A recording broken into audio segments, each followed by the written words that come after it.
Hello, ladies and gentlemen. Welcome on back to the Wrestling for Life Network. Hope everyone out there is happy, healthy, and safe as we bring you AEW Dynamite tonight. It's going to be a fun one, folks. How's everyone doing? You ready to go? We got lots to talk about. We got lots to get into, and it's going to be a crazy show here tonight. I mean, let's see what they have. We're heading towards Revolution. So much on the card. Get in that chat, blow it up, hit like, hit share, hit subscribe. Let's have a good one, folks. Strap in, strap on, grab your snacks, grab your feel good, and let's go.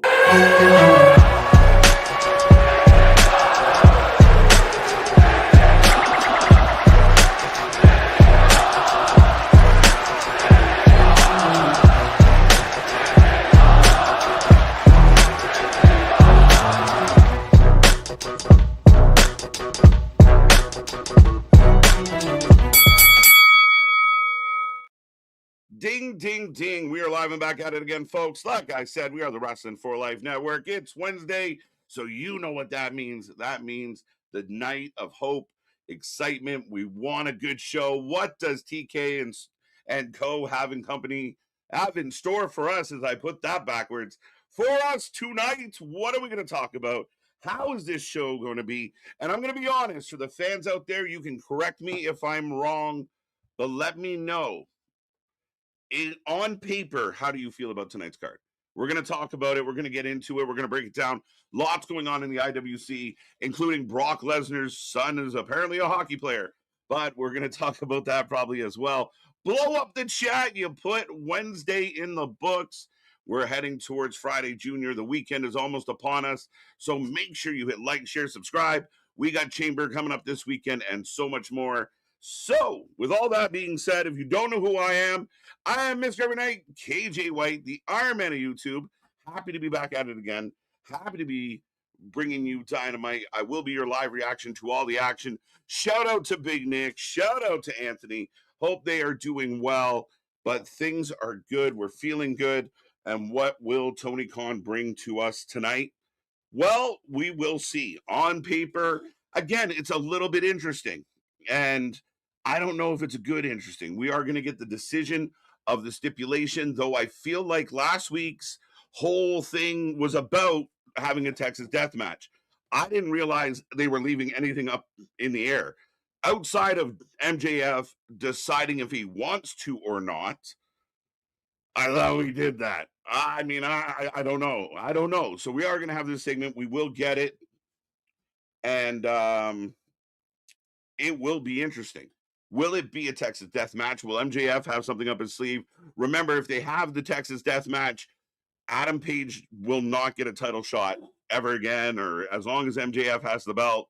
So we will find out how this looks. I don't know. I thought we did this already, but hey. Orange Cassidy, Gabe Kidd. I guess we're going to get a Darby sighting tonight. I don't know how we're feeling about that match on paper. Mark Davis, who's one of the most booked guys in AEW right now, taking on Brody King, two big boys, a Haas fight. I want to be optimistic. I want to like this. I want to be into it. I want it to be okay. But ultimately, I don't know where we're going with this. I don't. So we will see. We will see on that one.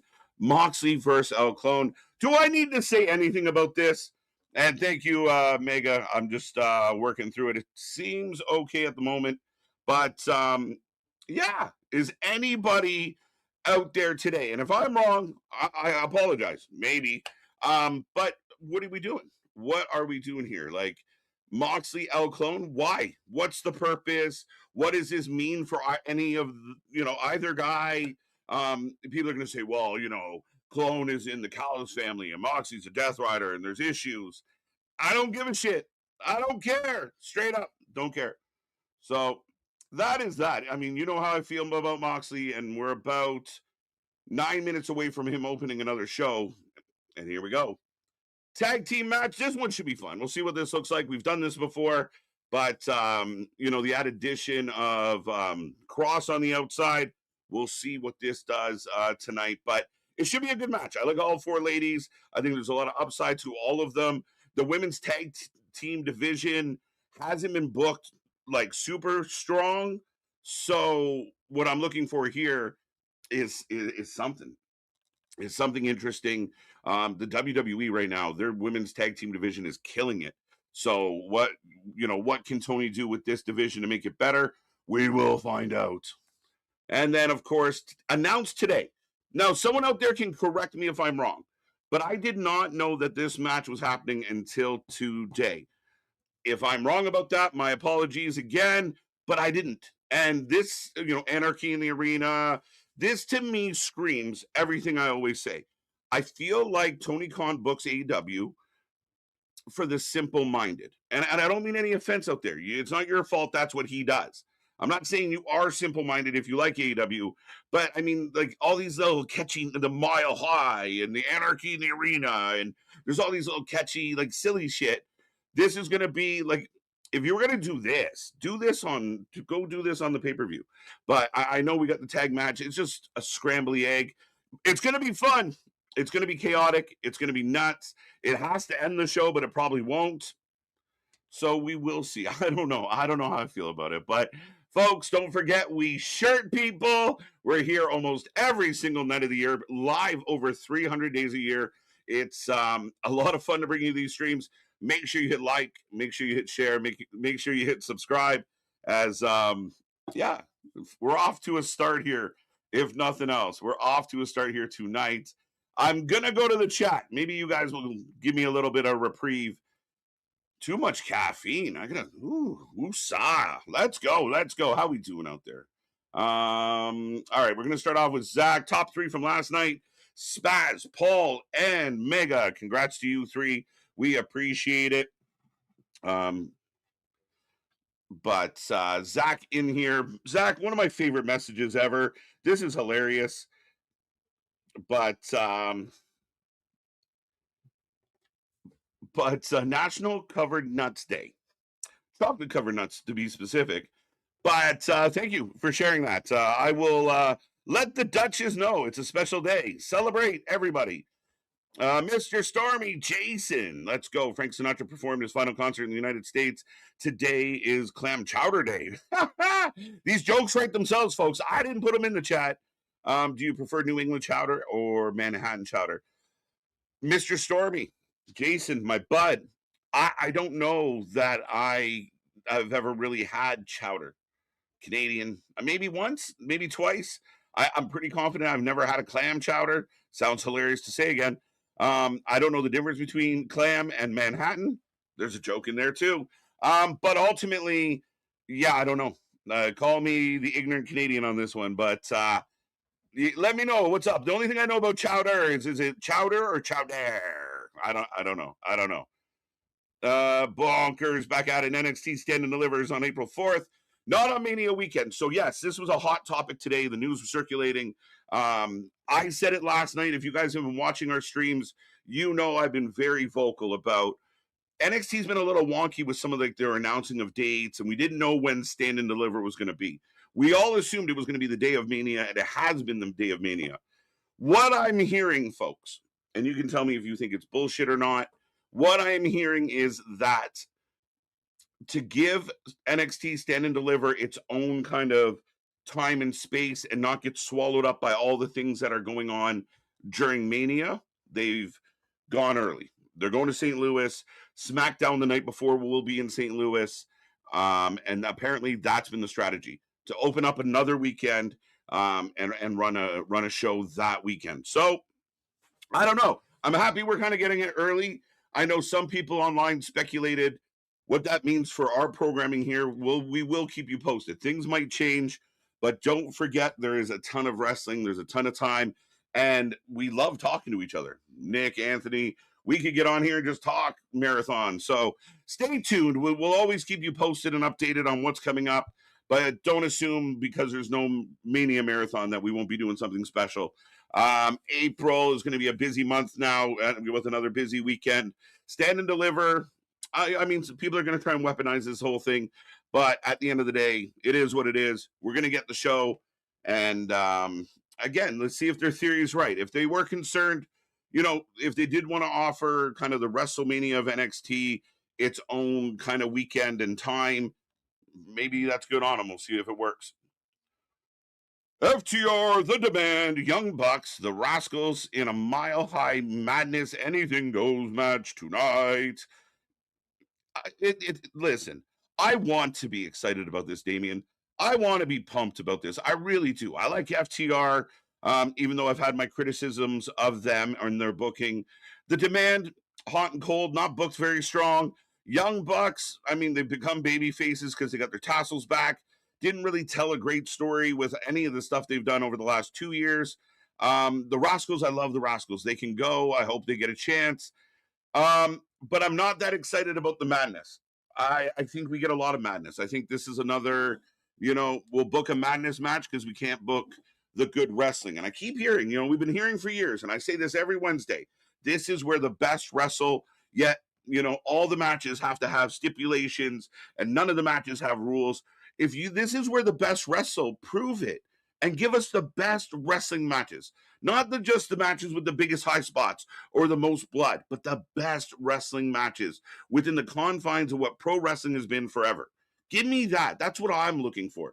That's what I want on a Wednesday. So, I don't mind a madness match or an anarchy in the arena or a stadium stampede or a fucking, whatever they want to fucking call it. At the end of the day, they do it so much. I'm not that excited about it. Like I said, it's going to be a car wreck. It's going to be holy shit, we're going to watch it. It's going to be entertaining. I mean, it might not make sense. It might not be organized. It might not even be that realistic, but it probably won't be boring. Stand to deliver. Let's go. Paul, what's up, sir? Elijah, welcome, welcome, welcome. Mega, got you. How you doing? Derek's in the house. Let's go. Jose, as I got, it's only 2 minutes to catch up on y'all. But let's see how this works out. Mega, thank you for telling me that. I appreciate it. New random elite wrestling. It's all, I mean, what are we doing? I got excited when I see Anna Jay. Well, it's been a while. It's been a while since we've been graced with Anna Jay. Rumors are aplenty of what's up with her. But yeah, I mean, I always kind of happy to see her. I learned that from Ace Ventura. Now, this is where I got to work backwards. Bradley, good to see you. Best show on Wednesday nights here on YouTube. Let's go. Sir, I appreciate you. I appreciate your kind words.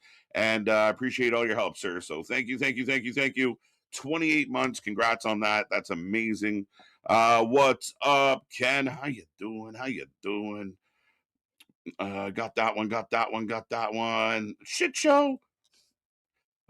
Simple Jack. That's what we're in for. Hit the button. What one? Tell me which one. Or do you want or do you want like butter on that? We're gonna hit all the buttons tonight. I'm all right with NXT first. I was pissed, but now I'm okay. I think we get too mad about kind of things like this. Like in the realm of the whole thing, like why are you raging? Like when they put Stand and Deliver, when they move Stand and Deliver to the same day as Mania, a lot of people were like, oh, I can't believe they're doing that, and blah, blah, blah, blah, blah. So then they're like, well, wait, maybe we made a mistake. We're going to try something. And people, like, I don't get the rage, but I am getting the violence warning that we get here in Canada prior to wrestling shows and shows of the like. You can sync up with me. We can dial in and watch together as I get the pyro. I get the start of the show. We got flames. We got fireworks. How we doing, folks? It's Wednesday. You ready? You strapped in? I think I'm balancing out a little. Had a sprint to get this show started tonight. So I want the Toronto Maple Leafs plays Metalingus. Let's go. That was almost a sentence, but I get you. And I think from time to time they do. Anytime I'm at a hockey game and they play a wrestling song, I get jazzed like a loser. I mark out, oh my God, that's Randy. Like, what are we doing? But yeah, I like it. All the yums. Let's go. As I got Willow, I got Harley cutting a promo in the back. Team Canada did PK Subs dirty. Wait, what? Pardon me, what? I don't even know how that makes sense or what that's pertaining to. I'm flipping between AEW and the Leafs. Keep me updated on the Leafs, Ken. I'm here with y'all. Keep me going on the Leafs. Good luck, the Leafs. Gold medalists.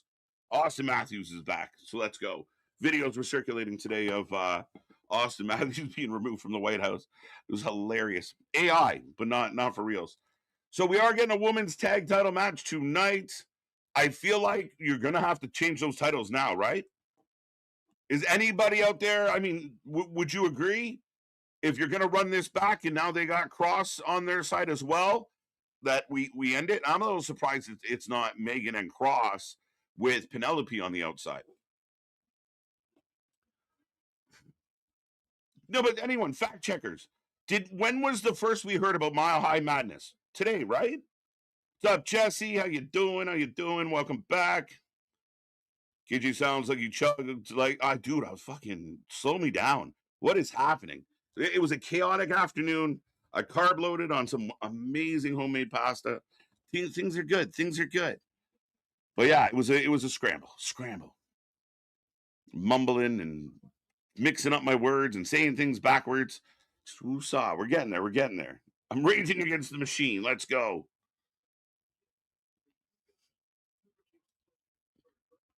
That reminds me. I don't know why that reminded me of that, but Jose and everyone who can hear my voice right now, the predictions for Elimination Chamber are up. The link is out there. It's in our Discord. We will be posting it on socials. I will have myself or somebody put the link in the chat. And but get your predictions in for Chamber. The deadline is on Saturday, so make sure you get in, become our prediction champ, as Bradley's been holding on to that belt tight. So right now we are getting a replay of everything that's happened with the Bucks up until now. Papa Buck gets beat up. Honestly, guys, okay, let's say ignore everything. I'm behind the idea that the Bucks are good guys, the FTR are dicks, and you see them beat up Papa Buck, and you feel bad. I know we're gonna get it. I know we're gonna get FTR, the Bucks, but I wouldn't put them in this match tonight. An anything goes chaotic match with a bunch of people, close. You can do other things. How about Dax versus Nick one-on-one? Or Wheeler versus Matt one-on-one? There's other ways to build this rivalry, and I don't think doing a match that's going to be crazier, more hectic, and chaotic than the match we're going to get at the pay-per-view makes any sense. You're working backwards again. And as usual, here we go, folks. John fucking Moxley. I love the Young Bucks. I love FTR. Everybody loves somebody. Everybody loves it. I did my predictions. Good job. Brody Davis should be fun too. Yeah, listen, the booking is weird. I don't get it. Mark's getting a lot of love with no real direction. But at the end of the day, the match should work. The match should be fun. The match should be heavy hitting. These Renee segments for just John Moxley's walkouts has to stop. I say it every week. They don't work. They don't help the show. They add no value. They suck. Moxley starting another Dynamite. How many in a row have we started with John Moxley? This slow, long walkout. You're instantly turning people off. You're instantly making people go, fuck this show. Here we go again. The worst wrestler in the world. I say it again and again and again. He doesn't do anything good. Nothing. I don't care how many matches he was booked to win. Come on, those imaginary W's, we're really going to focus on that because his boss books him to win, because he's so insecure. The minute he dropped his title, they had to give him another title. Now they're putting him in nothing match after nothing match after nothing match. He is the most shoved down your throat wrestler in the fucking universe. As here comes out clone. I wish I could clone myself and sit here and have the clone watch the fucking match, to be honest. But it's garbage. And I know. Oh, KJ, you're so hard on Moxley because he gets booked at the top and he sucks awfully. What's up, Brandon? Moxley for the win. Yeah, I'll put a poll up for everybody as well. What a chaotic start to Wednesday.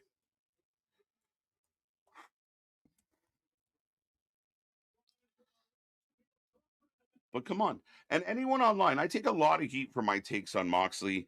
But nobody comes to me with anything. Oh, you don't get it. What don't I get? He does nothing right. There is kids that would fail out of wrestling school if they performed like Moxley does. There are wrestlers out there that will never.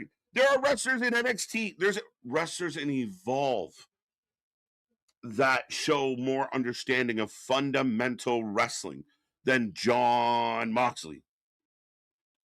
It kills me.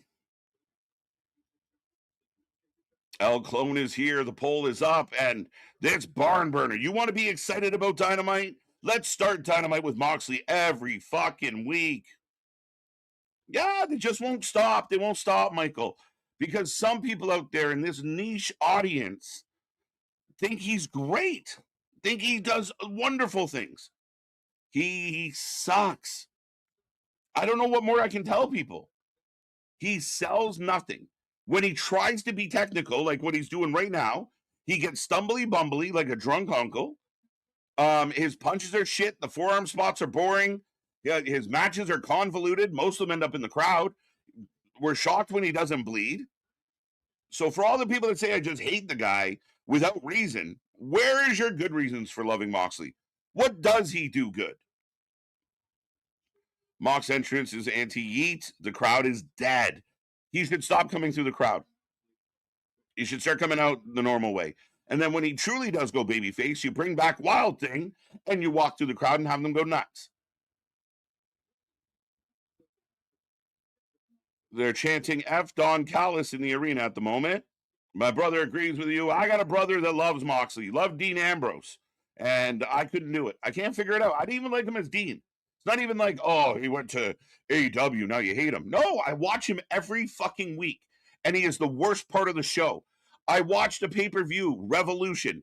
It was a great pay-per-view, one of the best AEW put on last year, except Moxley's match.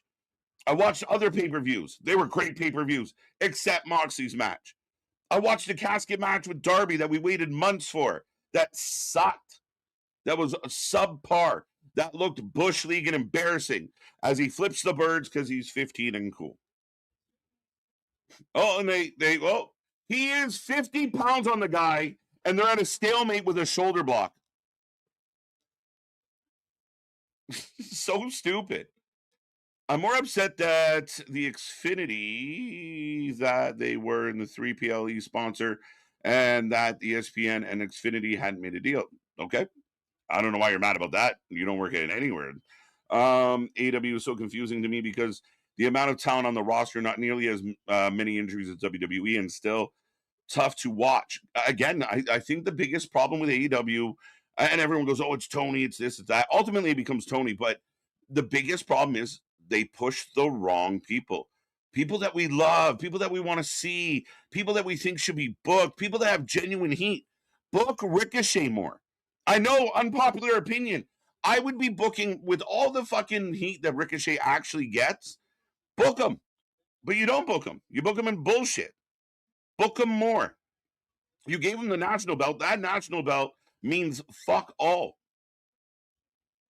But John, again, outside of the ring, where the best wrestle, yet we can't figure out how to stay in the fucking ring for more than 7 minutes.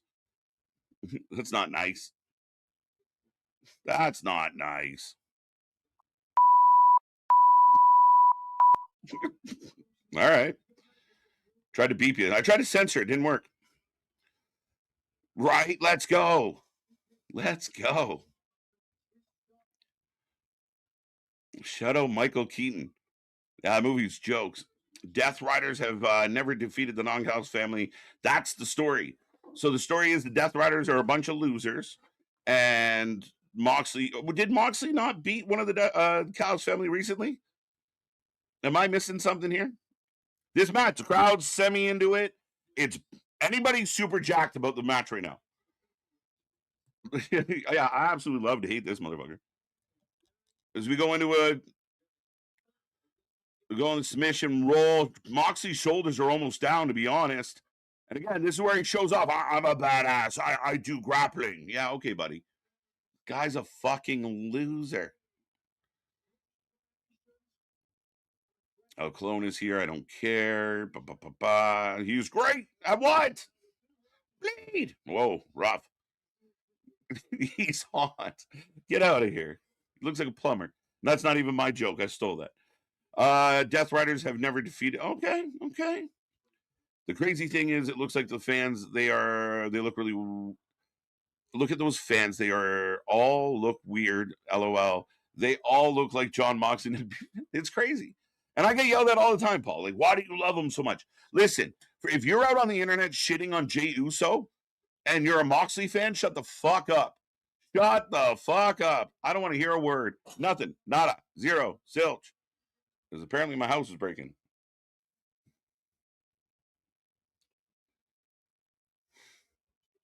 Here he goes. No selling some chops because he's a badass. He thinks he's Terminator. It's fucking embarrassing. El Clown versus the Plumber. The crowd's iffy. They were chanting F Don Callis. That's the most we got out of them. They're booing a bit. Again, want to make sure we're accurate when we hear the crowd. TK needs to stop being a fan and start listening to the fans and do better booking.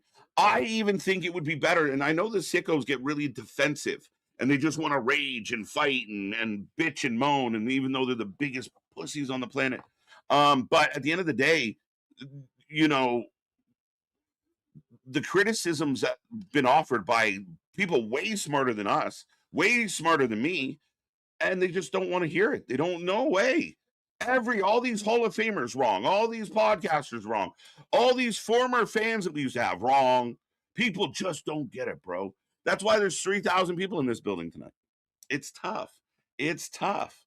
You got to be honest. And Moxley is one of the problems. So we do go to picture in picture. Clone and Moxley, guess where they are, folks? Outside the ring. You're allowed to be a sicko, but you got to take my heat and give it back. Well, one thing I like is ticket price. I said it last night, Craig. If I was AEW, I would be marketing the shit out of how much, how affordable we are. We're a family-run business. We're not a corporate juggernaut. And again, what we'll get into, actually, I'm in a commercial break. It ties into the whole argument of, did anyone see the TKO numbers come out today? Did anyone see their quarterlies come out as far as how they're doing? For all the people that are demanding that the WWE fire Triple H, or, oh, the WWE's cooked, bro. They're sucking, bro. Nobody cares. The WWE's in trouble. $1.7 billion says otherwise. Now, again, they get in the problem where they're price gouging. They're charging too much. They're hard on the fans. They're taking away more than they're giving. To me, WWE is like a bag of chips where like 60% of the bag is air. And it's just, you're sold on the hype of the chip, the bag. The bag looked cool. It's got characters. We were happy. But a lot of air in that bag. AEW is like a bag of a bunch of different flavors, and the bag runneth over, and, it's cost effective. It's a cheaper bag of chips, but it's a fucking mess. And we don't know if the flavors work together. We just fuck it. Here's your chips. It's a mess. But at the end of the day, I would be selling that whole low ticket prices. We are the alternative. We're edgy. You want to see some real graps, come here. And I know they've kind of done that slightly, but it's not present enough. They're not spending enough on advertising. They're not putting it in people's face enough. Because there is a story to tell there. I mean, if coming from a marketing background or education, I mean, I don't know why they haven't pushed in people's face more about being but when they tune in, they need the product to fucking make sense. Wow, chips, right? Like fucking just poof. Who do you think will join WWE? You're gonna have to narrow that down, sir. What up, Nair? How you doing? Chris, welcome back. I see you, Frank. My son asked why I watch AEW if I just complain. I said, ain't giving up on them. That's it. I get that shit all the time, Frankie. Oh, man, so sick of you just going, you go on every Wednesday and you just complain. Listen, I would argue that when things are good, I'm pretty happy. When you keep starting shows with Moxley, what do you want from me? We've already established I fucking hate Moxley. And if I wasn't talking to you guys right now about Moxley, I wouldn't be watching Moxley. But the idea that just give up. You're a hater. Don't watch it. No, it's like my favorite hockey team. They blow it every year, but I show up every year with the fucking jersey on, ready for another. This is our year. That's how I feel with AEW. This is our week. This is our month. This could be it. So what do you do? What do you fucking do? Right? We're stuck here. We got to stomp on the apron as slow. Took forever to get there. It was telegraphed. Clone is down. The ref checking on him. Anybody loving this match? I know Jesse probably is. Denisha, how you doing? Now I want chips, right? Let's go. Get the munchies. Clearly, I could use some. Who think Mox bleeds in this match? I don't think he should, but who knows, man? The wind changes direction. You know, that forehead, that paper mache head is just bursting open. Yes, it's not a good match, though. As we're getting a count out. How the fuck are we getting a count out? Oh, fucking AEW. I love this company so much. And Moxley clotheslines him back out. And now we're going for a tope. So you do a 9 count. The man gets in the ring. You knock him back out to do the tope. Question would become, why didn't you do the tope while they were counting to 9? And why is the babyface waiting for a count out? That's a rare thing. I think WWE shooting their foot with the price of tickets and have blackouts. I don't think they are. I just said it. WWE is reporting $1.7 billion. Like, they were a profitable company. Not that much. That's not their profit. But, I mean, when you look at UFC worth 1.5, WWE coming in at 1.7, revenue at 311 million, like second to none. And for anyone out there, oh, they're in trouble. Not yet. You might be right. Those ticket prices might add up. Those ticket prices might finally get people. But, my guy, they are doing fine and they're enjoying it. We might not like the booking. We might get mad about certain things. People out there on the internet might want to try and convince you that it's all bad. But they're having a ball and they're collecting money. And people are paying for the merch. People are buying the tickets as we get a 2 count. We've had a stomp on the apron. We just got a pile driver. Fuck it. Do all the finishers, Mox. Best wrestler ever, folks. I love him. He's so good. So good. I have chips. Yes. Slow. All Moxley matches are slow. So I don't get why you book him with a luchador. So a guy known for speed and high flying goes in there with this fucking anchor of an asshole.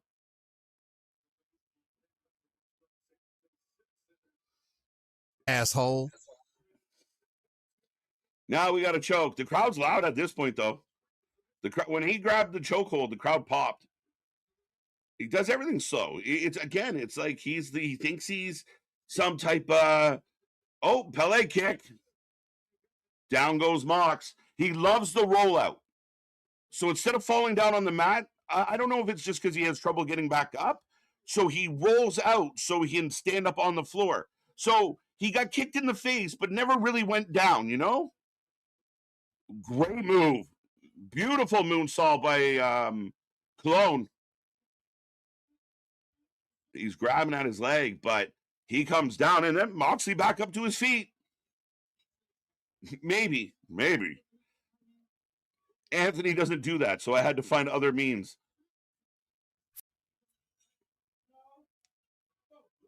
Asshole. Yeah, it was super cool move. A moonsault off the second rope, over the other side, over the top, down to the floor. And again, we go back to everyone laying around, though. An amazing move.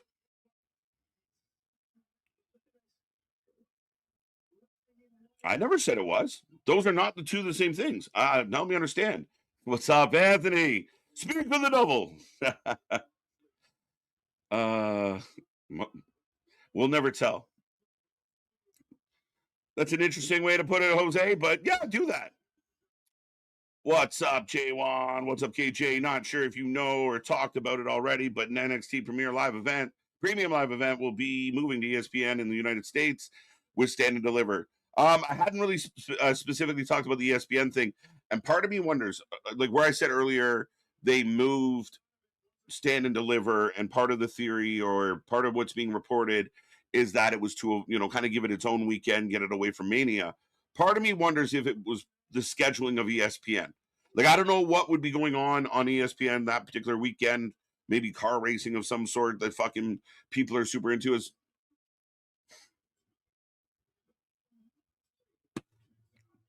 match is so bad,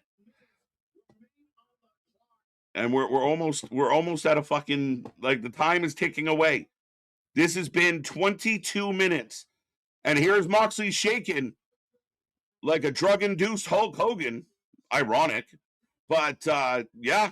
No, here we go. 22 minutes of Dynamite, guys.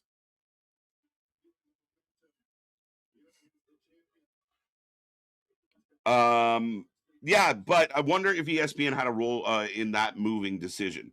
Hey, we want to put it here. Again, we're just seeing everything kind of be pushed into the same direction, right? So it doesn't shock me. I expect more things to move to Netflix, more things to move to ESPN. Again, I would like them to consolidate as much as fucking possible. And there, Moxley gets the 3, does the head shake, does the fist bump in the face. The man just wasted almost, by the time this is over, 25 minutes of Dynamite. How can you tell me, again, your show is already fighting from a negative? How can you tell me, oh, show was 10 out of 10? The first 25 minutes was a boring Moxley match. Like last week, like the week before. The fuck are we doing?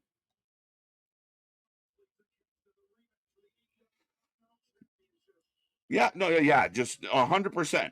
What finisher can I do now? Because I'm badass and I walk with my hands at my side like I'm a gorilla and I don't know what the fuck I'm saying. Nobody does, John. We don't know what's happening. Just count every week, every fucking week. Eliminator, eliminator, eliminator. We don't give a fuck. So we go from Moxley to a package about Swerve.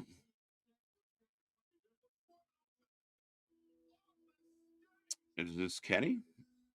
I got Swerve. So at least now we got Swerve, but 24 minutes officially before Moxley was off my screen. That's insane to me. That's crazy. That is crazy. It does. That's why I picked it. That cutter sucked. Everything. I'm with you. According to the content creators, WWE 2K26 is a standout hit. I've heard a lot of people praise it. A lot of people love it. So I have no doubt. I have no doubt. AEW Wednesday Night Rants with KJ. Anthony, welcome back, sir. Deadpool, good to see you. Al Clone is amazing. Maybe he didn't look amazing tonight. And I know who Al Clone is. We all know, right? I don't want to spoil it for anybody, but I'm a fan of the man in the clone mask. I really am. I like him. I like him a lot. But a Moxley match does nothing for Al Clone. It'd be like Moxley versus Nathan Frazier, Moxley versus fucking Javon Evans. Moxley versus anybody doesn't really work well. But ultimately, you put him in there and it doesn't show off the best of Clone. Clone got a couple big moves in. You're like, oh, that was really cool. But put him in there with guys that can go. Put him in there with other guys that can really do this. Putting him in a slow, boring match. I got Nana yelling at commentary. Mox versus Ciampa. Is that what they are leading to? I don't know, Deadpool. Now, Ciampa's more Moxley style. That's a better booking for me. But why are you booking Moxley against luchadors? And then just slow them right the fuck down. And give us a boring fucking match. The match served nobody. Swerve is out here. Not a bad pop for Swerve. Not a great one. Some people are booing. I know mixed emotions. Mox versus Ciampa. I don't know. Maybe. Folks, right now we got Swerve. Oh, now they're starting to boo. I don't understand how TK is a Booker of the Year. All he does is pencil the names in for the match. The whole Booker of the Year thing is bullshit. And I don't give a fuck if it's Sports Illustrated, if it's, Sappy out there, if it's Meltzer, I don't give a fuck who said it. And I'm not saying Triple H gets it, because I have my issues with him. But if Tony Khan is the best booker in wrestling, wrestling's fucked. Because if you watch the weekly shows like we do, you see the booking flaws. How do you call the Booker of the Year? Oh, here's Mark Davis and fucking whoever. Here's Moxley and whoever. Here's a multi-person match. Here's your one women's match a week. Storylines that didn't pan out. Booker of the Year. No payoff for anything the Bucks did. No payoff for anything the Death Riders did. No payoff for MJF and the Hurt Syndicate. Booker of the Year. Stop me when I'm wrong. Booker of the Year. You can be that bad at your job and be the best doing it. We got to give some credit to Shawn Michaels out there. We got to give some credit to what the guys in CMLL did or AAA did. I think we're overlooking some other booking. But TK, the Booker of the Year, if TK is the best we got, then we're fucked. And those fluff pieces and those people that are favorable to AEW, it's shit like this to make you look bad. And I don't give a fuck listen, it is what it is. There's way too many mistakes. There's too many issues. There's too many things that didn't work. But again, Tony Khan writes the show for the simplistic. If you get offended by that, sorry. What's up, KJ? I got Mox rant early. Yeah, now the new thing. We'll get KJ all fired up in the opening segment. We'll waste 25 minutes of a show and have the crowd lukewarm for your big stars like Swerve. And just to be clear, folks, this is not AEW hate. This is not Moxley hate without purpose or without reason. But it's also because I really like AEW. And I want to see Swerve book more. I want to see the Hangmans and the MJFs and the FTRs and a list full of tag teams that never get used. I want to see the show be what it used to be. I want to see the show back in arenas with 10,000 people screaming for them. I want to see the show back to feeling new, cool, hip, exciting. Booker of the Year, Company of the Year, get the fuck out of here. KJ got Jericho off the air. It's Mox next. I'm not stopping. Jericho, we haven't seen in a year, and I'll take credit for that. What's up, Rance? How you doing, buddy? Keeping well, I hope. Mox, yeah. We talked about this last week, I think, Rance. Like, fuck. Every week. It used to be like Tony falls in love with certain things. And we just run with it. And then you'll see fans online. Oh, I can't believe we get the bloodline again. Okay. But you can handle 18 straight weeks of Moxley? Help me understand. I'm struggling. I'm predicting Swerve and Hangman become a tag team and become tag champs as heels. But right now, Swerve is talking into the camera. I like Swerve a lot, guys. Swerve is a star. What up, Kev? His booking hasn't helped him. But he's gone heel and he's got a chip on his shoulder and the crowd cheered for him. So help me understand. I say it every week. Moxley, one of the biggest baby faces leading the biggest heel group, is too funny. It makes zero sense. And I know you know that. That's why it's fucking hilarious. And it just, Booker of the Year. But you got the bad babyface Moxley, who's only a babyface because once in a while he goes, Urgh. Simplistic. It is remedial at best. Again, it's only if I thought this was the best you could do, I'd shut the fuck up. I think you can do better. But I got Brody King in the back. Tommaso Ciampa versus Fletcher rematch is probably happening at Revolution. Okay, interesting. Yeah, good question. All right. So tonight we're getting Brody King and Mark Davis. Okay. Hashtag Green Eggs and Mox. Facts. Up next. Oh my God. You are fucking killing me, Smalls. Killing me, Smalls. Ladies and gentlemen, we go to a commercial break. We're about 44 minutes into this stream and about 31 minutes into the show. Up next, Orange Cassidy, Gabe Kidd. I will put a poll up for that one. I don't know. I'm struggling. Help me understand, folks. 24 minutes of Moxley, a Swerve promo, and here comes Orange Cassidy to take on Gabe Kidd. I like Gabe Kidd a lot, but we don't see him much. This is pretty much an opportunity for Darby to come out. But what are we doing, Tony? Where's TK? He usually shows up in the chat and says hi. What is happening? I want to be excited, folks. I don't want to complain. I don't want to bellyache. I clearly showed up here a hyper and on one and ready to go. What happened? What happened, Tony? Do you think that Tony Khan should release Jon Moxley? With everything I said, the answer is yes.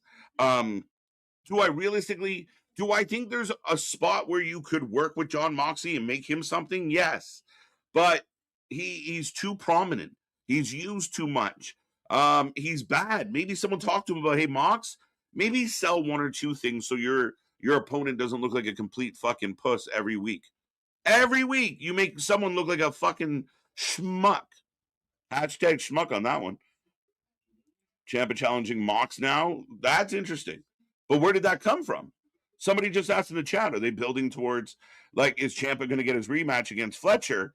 Why would Ciampa go after Mox? Did something happen? Such a hater. Come on, man. What are we doing? Such a hater. I am. I can't help it. I'm trying not to. What's up, KJ? What's going on, Corey? I get my Mox rant early tonight. Shit, bro.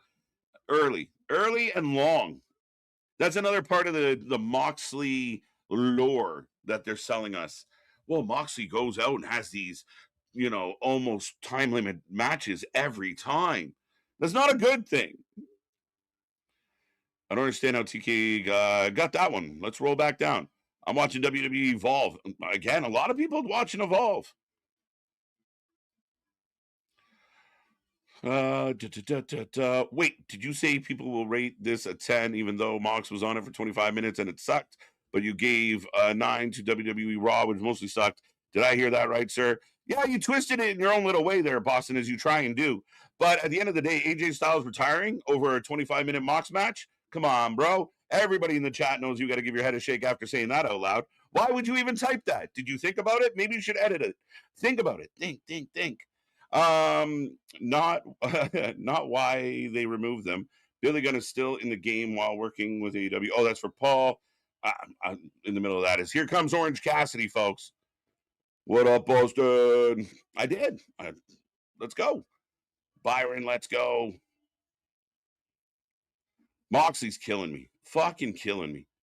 I feel like AEW was better when everyone had a chip on their shoulder and wanted to prove Vince was wrong about them, in my opinion. I would agree with that.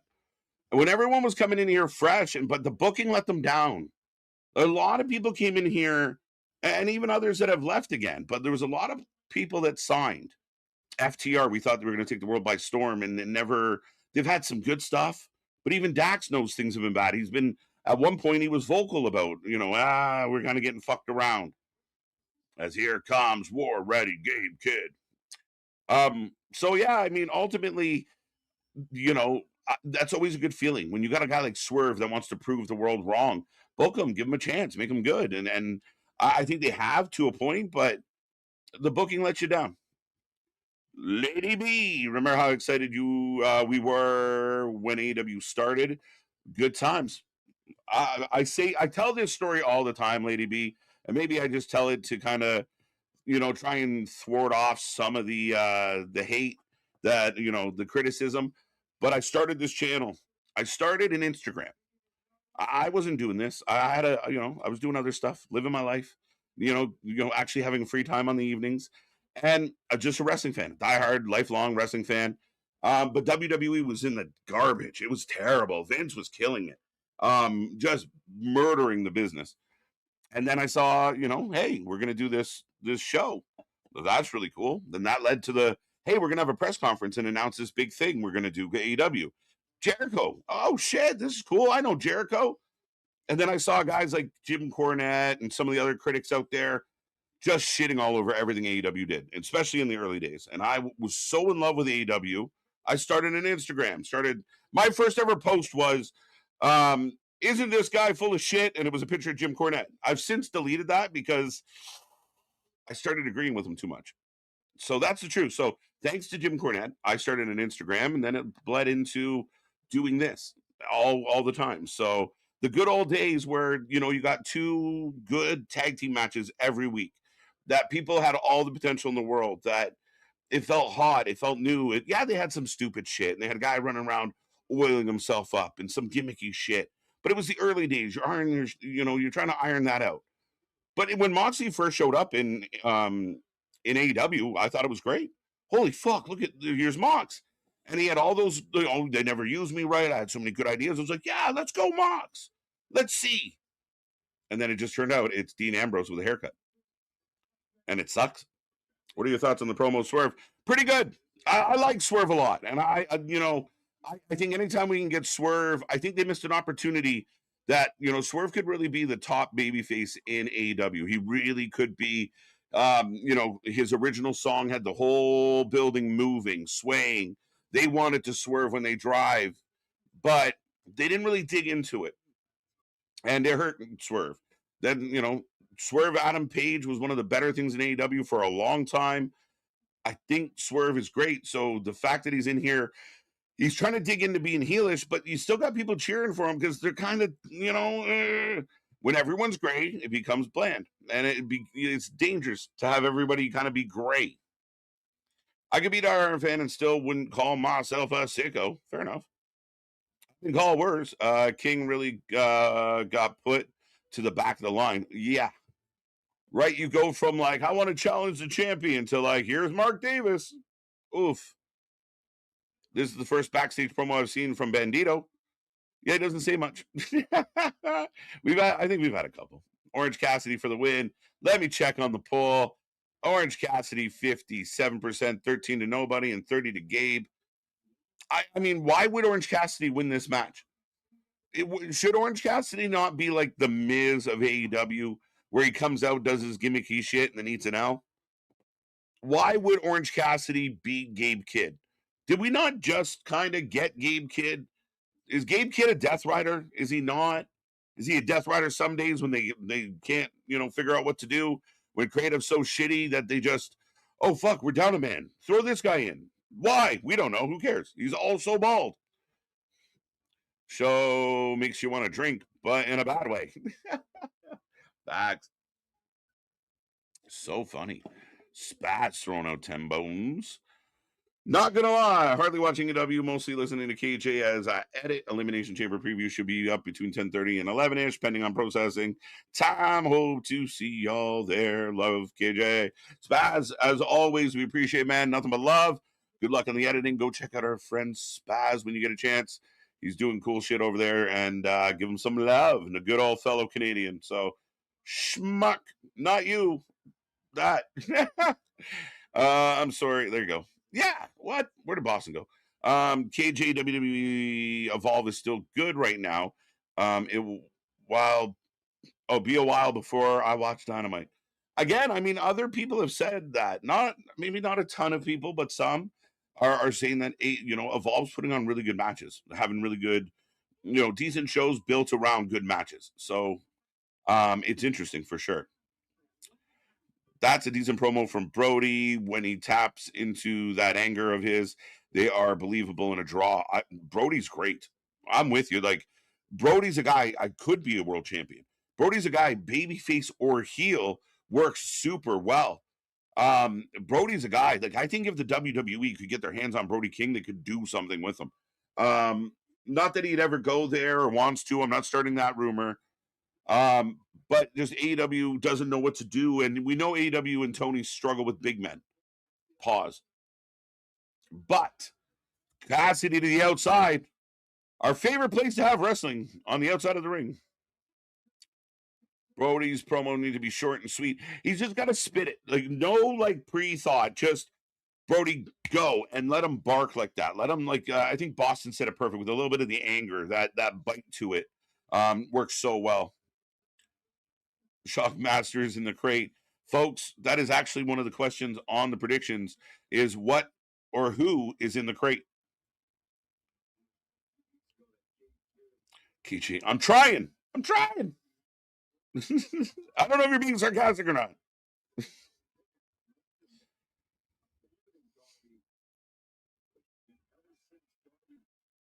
I don't even know what button. I was looking for a button to push. I don't have a good one right now. Bum, bum, bum, bum. Yeah.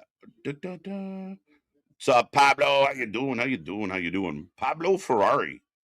Oh, we appreciate it. And no, there goes Spaz. Shout out. Corey, the best stuff that FTR has done in the past 5 years was with the Briscoes, not on AEW television. I would agree. And like I've said it before, where I kind of clipped out some of my rants about FTR. I felt like Dax became an internet whiner. Sounds like just bitching. And I'm such a big fan of FTR. Big Tope, Gabe Kidd wobbles. I feel like I'm getting like flashbacks. Did the Gabe Kidd wobbling like that? Did we not just see that in the first 25 minutes of the show with the other bald guy? Diving DDT from the top. Dose. But I agree with you, Corey. Like, I really don't think they've come to fruition. And, Dax even said, we're trying. And when Dax did his little run of the podcast before re-signing, when they asked him to stop, he was talking a lot about that, like his poor booking. And they said, we're going to sign where it helps our legacy best. He felt like that was AEW and all the power to him. But I don't believe that, because the booking has not supported a legacy. And when they talk about being one of the greatest tag teams of all time, I almost fear that to be considered in the top 10 of all time, you can't go 2 years without a good match or one good match. The best match they had in AEW was the Bullet Club, the Iron tag team match they did. Was that not the best one they've had in AEW? As Orange Cassidy takes off the elbow pad. Bum, bum, bum, bum, bum, bum, bum, bum. The Isle of Misfit Toys, facts.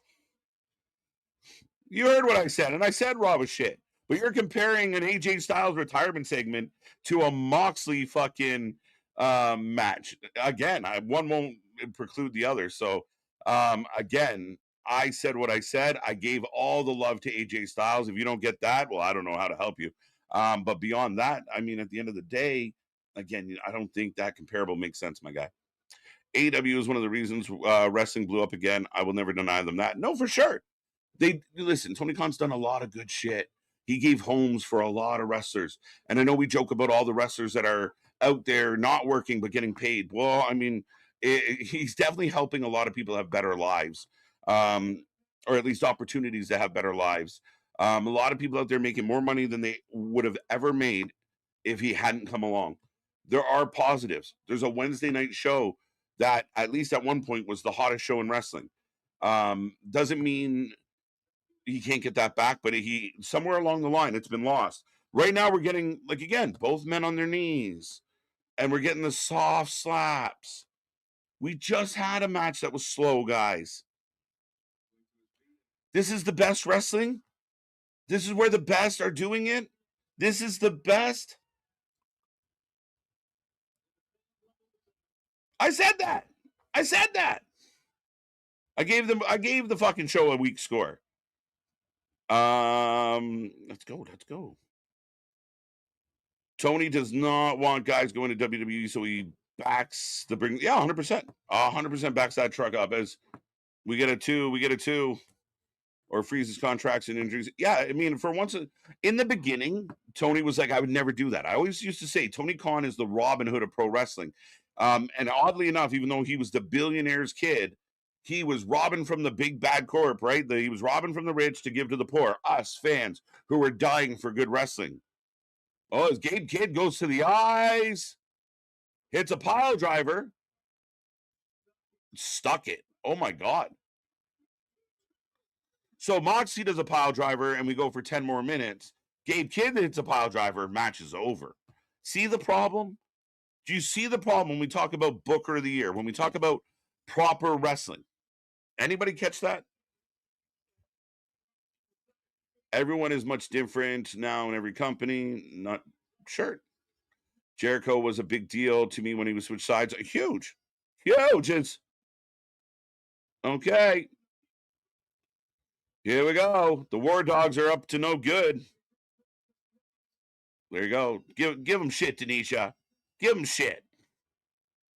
Wonder what Tony Khan tells his daddy. Nothing. He doesn't have to spoil brat. His dad don't give a fuck. Again, AEW is a tax write-off. And again, I would love to know who else has a percentage in this company. As here's Darby. I thought we'd get Darby during the match. Connor staring down Darby, and Darby gives him the skateboard. And we get a Canadian destroy. That was stupid as fuck. Stupid as fuck. So we're going to get Orange Cassidy and Darby versus the War Dogs. At least the right guy won. Good job on that. I still swerve match. Let's go. He runs the homegrown talent off, only to still have for now is again, I think the young and up and coming talent that always wanted to be a WWE star, Tony's not doing enough to keep them there. Well, all they're ending up with is either people the WWE don't want to sign or have had and no longer have a desire to sign. And that's not all the people. There are people out there that AEW have that the WWE would love to get your hands on. But we started making the joke that AEW was starting to feel like WWE's developmental. Oh, that guy's really good. Sign him. And that's what they had. No, Jade, let's go. Ricky Saints, let's go. You know, I mean, the line got long quick. 100%. I am dying for this to come out. And only because I want to, like, we all want to just dance on that fucking grave. For all the denials and all the lying and all the snickering and all the arrogance. And why is this man like this? And then that comes out. Finally, let's fucking go. Same thing. I mean, I'm still surprised more people didn't dig into the fact that, WBD had their hands in the cookie jar. But we got Thunder Rosa. Oh, remember? Thunder Rosa came back. Nah. Oh, look, Thunder's here. Thunder's here, former champion. Been off for like a year. She's here. I love Darby. Darby's cool. He hasn't meant much, though. Not a long time. Since before Everest. I thought Darby was going to win the fucking world title in Seattle. And no, he was climbing a mountain and came back and has meant nothing since. He had a shit casket match with Moxley and then poof, gone. Clark Connors. I hate pockets. You deserve to lose if you put your hand. The gimmick's cute, but you can't. Again, it's simplistic. It's childish. I keep saying it. And I know people hate when I say it. It is wrestling for the dumb. It is wrestling for simple people. Because you wouldn't pin, even if your gimmick was, I put my hands in my pockets, you wouldn't pin the guy with your hands in your pocket. That's dumb. That's where the gimmick bleeds into stupidity. But it's so funny. No, it's stupid. Stupid. Simplistic. As here comes Jet Speed. I don't even know what they're doing on the show tonight. The Dapper Yapper.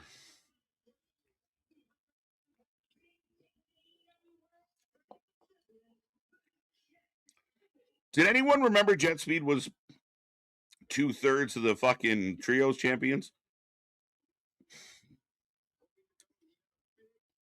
This was, I think this was an unannounced match. I will put a poll up for it, folks. I'm just trying to figure out who and what. Can anyone tell me how many times we've seen the trios champions together since they've won the titles? Twice? 3 times?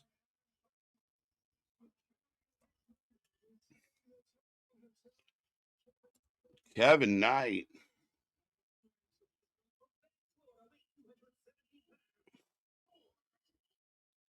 Monsieur. And I did spell it Monsour, and I'm happy about it. So I don't even have to put a poll up for this one because Mansour is not winning this. Let's go. Look at Tony Schiavone just sitting there. Is smug. Again, I can't knock the man's hustle because, I mean, he's making boatloads of money. Tony Khan has made Tony Schiavone a very rich man, and he does nothing. Their commentary team is 3, often 4 cheerleaders, and it's bad. It's we've said it all the time. There's no better example of we're just collecting the paycheck than the commentary team. The commentary team is awful. It was just announced today that Mauro Ronaldo is going to do MLP, and again, why would you not hire that guy? Because again, why I'm seeing it again a lot tonight, but you have a personal relationship with Excalibur that stops you from making business decisions. You have a personal relationship with guys like Moxley or the Bucks or Kenny that stops you from making good business decisions. And that's what you see with Excalibur on commentary, Tony Schiavone on commentary. They're not helping the show. They don't make the show better. There's better than them out there. You guys tune in every Wednesday to see somebody that could do that job better than he does it. I'd happily take half the money. But at the end of the day, what are we doing? What are we doing? We're choosing friends. We're choosing, and I guess if you're a billionaire's kid, you're Richie Rich, that's what you get to do. Triple H doesn't want Darby. I don't think so. The only way Darby would be effective in the WWE is if they did really kind of focus in on like a cruiserweight division. I don't know that. I think there's value to Darby, and you can get him over, and kids would like the face painting. And I think with better booking, he might have more longevity. But he is a little guy. I mean, he'd probably get stuck in the lower middle card unless he gets like one of those hot runs like a Kofi where the fans just kind of all get behind it and you have no choice but to book it. But Darby's never leaving. Darby went from living in his car to making 6 figures. Like, that's insane. Congrats to that kid. Rosa versus Thekla next week. Yes, we're getting that. But Rose is just a stepping stone for Thekla. It's not anything important. They're just Rose is just thrown in there, and I hope it's a good match. I like both ladies a lot. Listening to like Dave Meltzer talk like literally so hard. AEW Women's Championship. Yes, next Wednesday. There we go. Kevin Knight gets the pin. And it's over as expected. Mansour, who hasn't won a match in 2 years. KJ Webb, my brother. What's up, Jordan? AEW will be WCW in 2001. Canceled. I love AEW, but I cannot take this anymore. Like I said, I know a lot of people that love AEW that don't watch it. What are your thoughts on Tony Khan holding Britt Baker on her contract? Again, when WWE did it, Tony Khan said, I would never be that kind of company. But then when you're in the thick of it and you're going, fuck, they're taking our people, then you start doing it. And that's the hypocrisy. And when the WWE does it, oh, everybody cry, everybody get to your keyboards. But somebody like Britt gets held or Phoenix gets held, oh, it's justifiable. It's a double standard. I don't think Britt wants to be there. I don't think Britt fits there anymore. Could they come to some type of conclusion or some type of agreement to get her out? I think that's kind of what happened with Phoenix. I think they worked out a deal. Clearly what happened with Punk, they had to work out some type of, some type of deal to send it off. Some, he had to sign the NDA, get his, severance and all that worked out. And they got it done. So it can happen. But I do think that Tony Khan, and I think some of these signings, I think it's knee jerk. Tony's signing guys that the WWE might not necessarily even be looking at, but just in case. Thunder Rosa versus Thekla in AEW Women's next week. Yes, Rosa returns. Yep, she's going to get fed to her. She's going to lose, and we're going to forget about Thunder Rosa all over again. to go back to in your panties, lady. And I mean that respectfully. And you know how I feel about Rosa. She's great. But I see her on the internet in her underwear more than I see her in a wrestling ring. And I've said it a million times. But up next, the decision. Fuck LeBron. We got MJF's decision. So we go to a commercial break, folks. I will take a second to remind everyone out there, we are the Wrestling for Life Network. We watch more live wrestling than anybody else out there. This stream is flying by tonight. But we're back tomorrow for TNA 845. Going to be a fun one. Big Nick and Anthony going to rock you through it. Looking forward to that. Friday SmackDown. It's going to be a good one on the eve of Chamber in Chicago. We will be here at 6. Set an alarm, set a reminder, click the bell. We will be here at 6 p.m. on Saturday. Looking forward to this one. Should be fun. Only 4 matches, but a lot of intrigue as we get the final pieces that kind of set in place for WrestleMania. Who's in the box? Will we get the mystery man? Who's going to win the Chamber? Is there going to be any turns, surprises, big news? Tune in to find out. We will be your live reaction to all the action. And again, we ask nicely, be a friend, tell a friend. We're growing. We are growing fast. We're about to hit more milestones. We appreciate all the love that just spread the word of the Wrestling for Life Network. Save your friends from bad streamers. Save your friends from fake reactions. Send them to the Wrestling for Life Network where we can get along and have a good time talking some wrestling. The winner of Thunder Rosa vs. Thekla faces Chris at Revolution.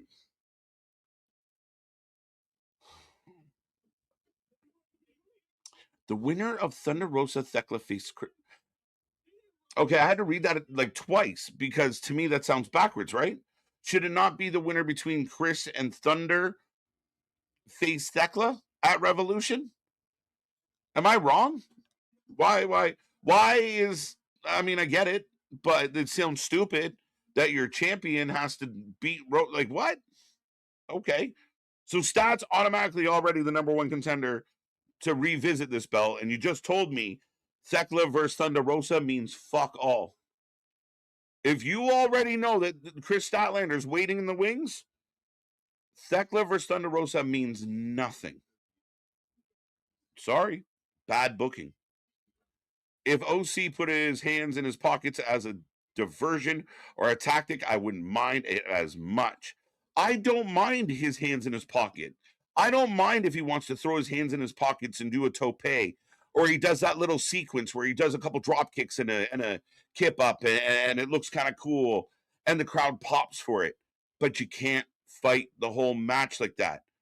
You can't always be laid back, fucking empathetic to everything. You can't. Apathetic to everything. The fuck did I say? But at the end of the day, you need him to have different levels. He's a one-trick pony. And I'm sorry, again, why would you keep your hands in your pocket if you're trying to win a match? I get it that your gimmick, but the gimmick has to hit a moment of clarity. But again, it's for children. It's for people that see the hands in the pockets and they're like, oh, this is great. Oh, he almost pinned him. Here's Tony Schiavone, who's about to get kicked out of the ring as he does every week. Spit it out, Tony. They called Jet Speed a standby match? What?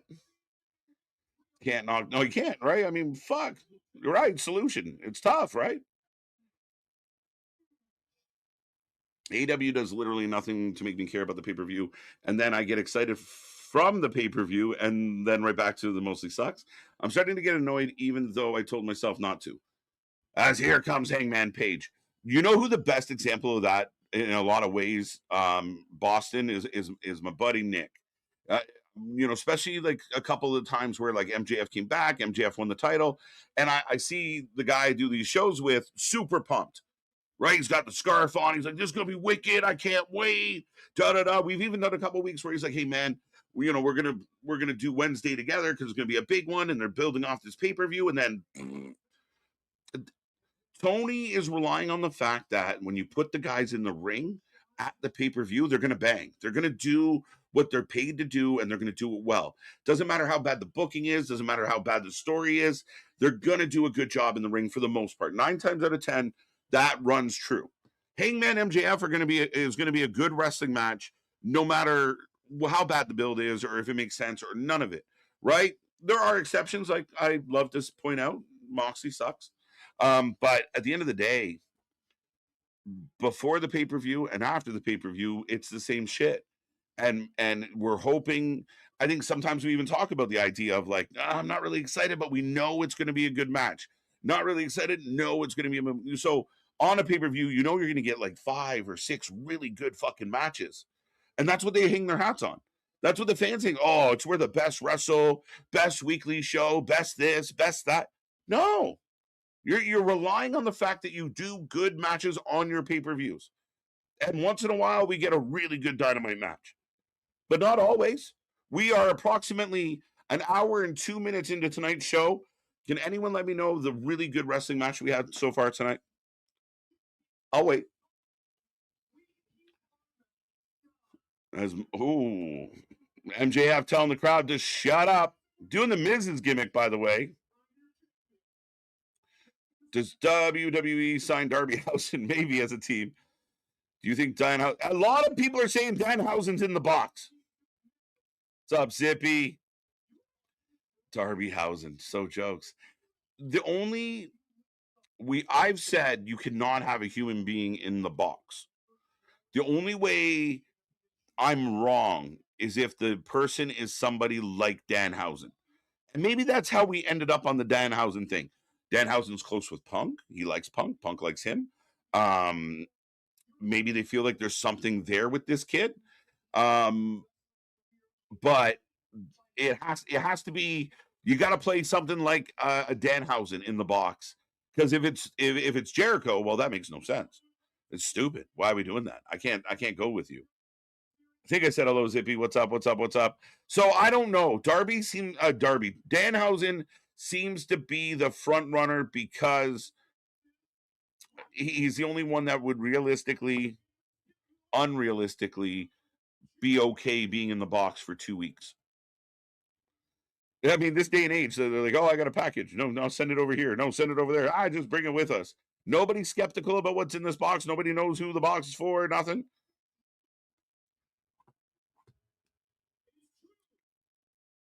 What is it? I got to try and catch some of this. I've been talking. Thunder Rosa also should be in WWE, and the fans would paint her. I mean, again, I love Thunder Rosa. I think she's been done dirty in AEW for a long time. We know the locker room problems she had. As MJF just threw something out into the crowd. What was that? What just happened there, folks? I apologize. Always cheap heat. The Blazers fucking great. Rudy Tope. Still in the crowd. To be silent, they were silent the whole time. Facts, Paul. Gum. Oh, so he threw his gum into the crowd. Some fucking sicko picked it up and probably ate it. And framed it. Take it home and frame it. Danhausen. Should be the modern day boogeyman pop up just during Halloween time. Listen, I got no problem with Boogeyman or, Santino Marella or Hurricane. What is happening? Why is Tony Schiavone should not be in the fucking ring? One, like, he's distracting. He's looking in the crowd, and I'm like, the champion is talking, and you're distracted by the bubble gum. They were quiet again. I'm talking, but nobody was saying anything. I was at an AEW show in 2021, and it took a picture of Danhausen thinking he was just a regular fan because he was standing around, and I had no... That's amazing, Paul. You might be curious. The gum is selling on eBay right now. I believe you, Sean. I want to watch. Look, Tony's still looking out in the fucking crowd.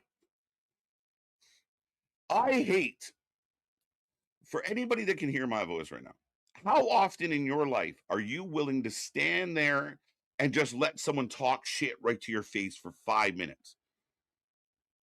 I think, I don't know if it's the best thing. I like a little more, make it like a conversation, not a, you do a promo, then I do a promo, then you do a promo, then I do a promo.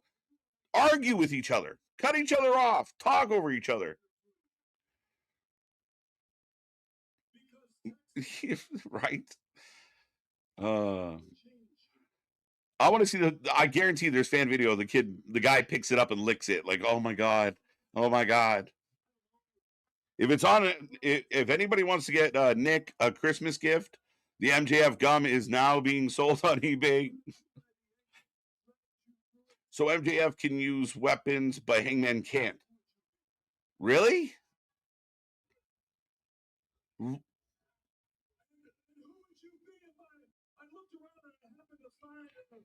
Is that what's happening? That is fucking dumb. It's been going forever. Jesus Christ. What are we thinking? I appreciate that, Jose. Good eye, sir.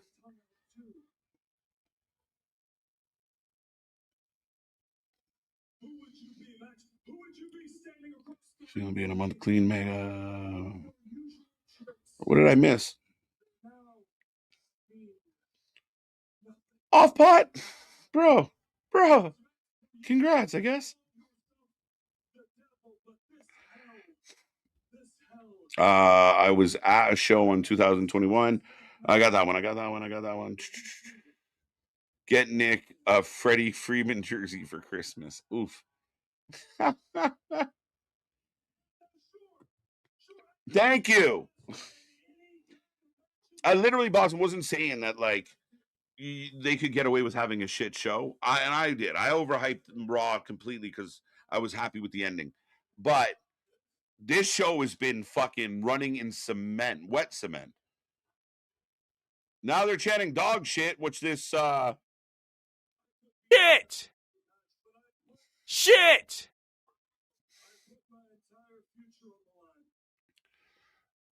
Because if the Hangman is going to wrestle MJF for the World Championship of Revolution, I want this to be it.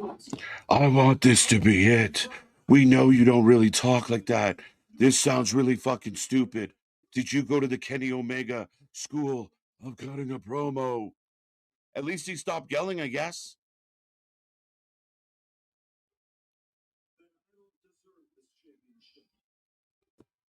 Then I don't deserve this. I want to be Batman. How about Cowboy Man? I don't know. Yeehaw. Has anyone seen my bedazzled jeans? What the fuck?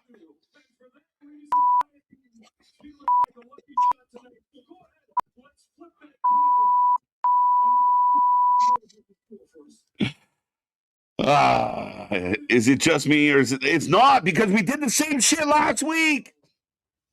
This is what was fucked up, and I think they fucked up because, and this segment's been all over the place, and we're doing a coin toss.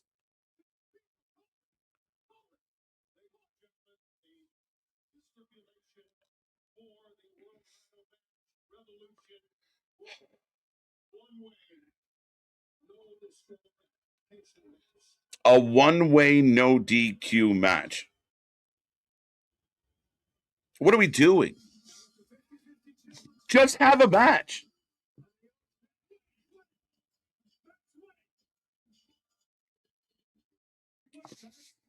Wait, Max. There's his normal voice. So he does the lower register voice. Then he does the screaming voice. But then when he forgets, he goes, "Hey, Max. Wait, what happened to, hey, Max?" Oh, Max runs away as Paige wants to see it. And jet ski? Oh, I guess the other. Oh, Brody, Bandito, jet ski. And everybody, look, who's the most over guy in this segment, guys? You all heard it. Who's more over than anybody in this segment right now? And who just has to fight Mark Davis? MJF has a bullshit quarter. And, I mean, I don't mind this little part of the baby faces making him suffer.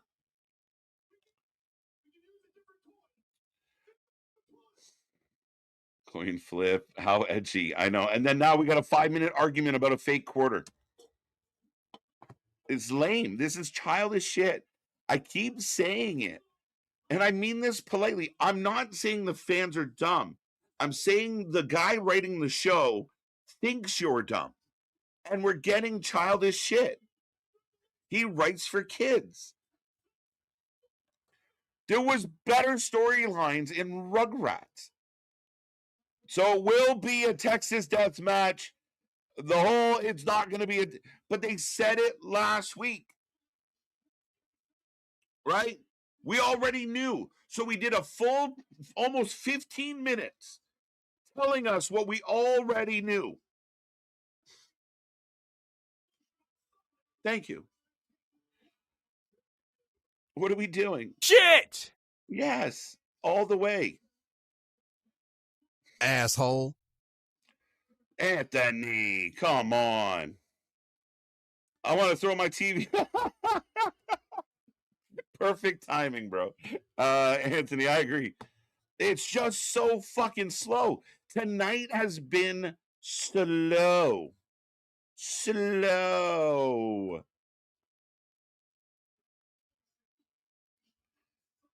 I don't know. I literally went crazy when Brody came out. Right? Who should be booked in a bigger spot? The guys that are out there for 10 minutes getting minimal reaction, or the guy that everyone's fucking freaking out when he walks out?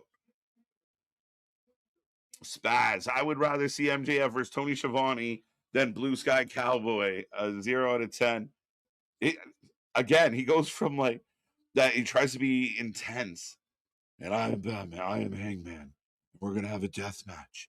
And And then MJF walks out of the ring and goes, hey, yo. You're like, fuck, man. You just blew your whole gimmick. As we got the Brawling Birdies.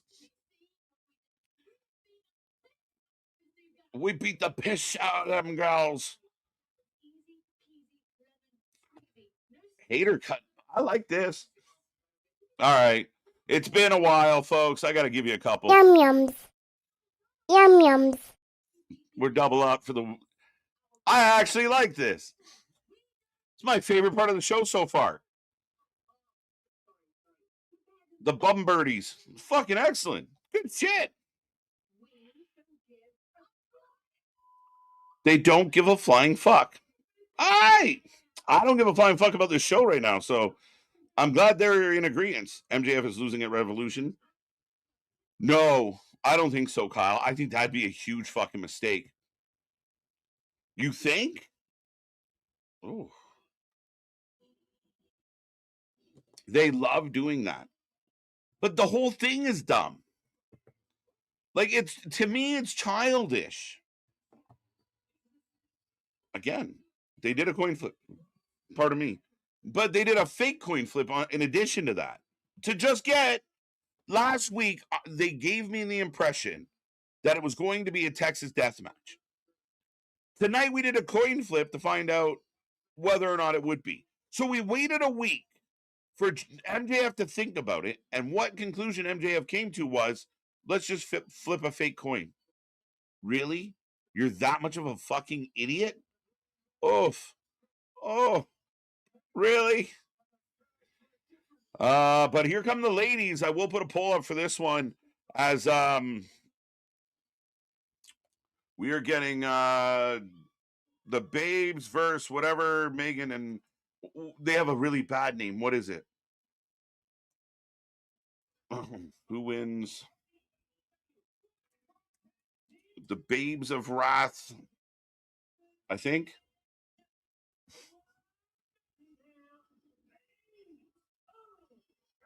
So good. Let's go. This is the most energy we've had tonight.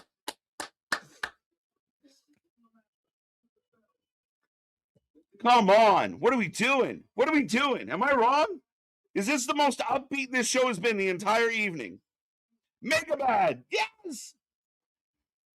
Oh, shit. It's so terrible. Nobody said, Maybe not. Might be too on the nose.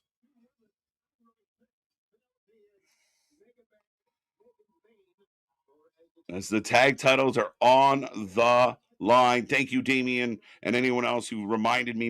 I was like, I enjoy JCW more than this. Nick's gonna talk me into covering JCW because of this. I know it's on a different night, but he's like, if you're gonna do fucking Dynamite, we got to do JC because he's been on that vibe for a minute. But I mean, what are we doing? We are an hour and 16 minutes into this show, and the most energized the whole building has been is when Willow came out. That and when they popped for Brody King. Everything else has been flat as fuck. All the yums. Yeah, it just. Would you like butter on that, sir? Wrong button, but I'm going with it.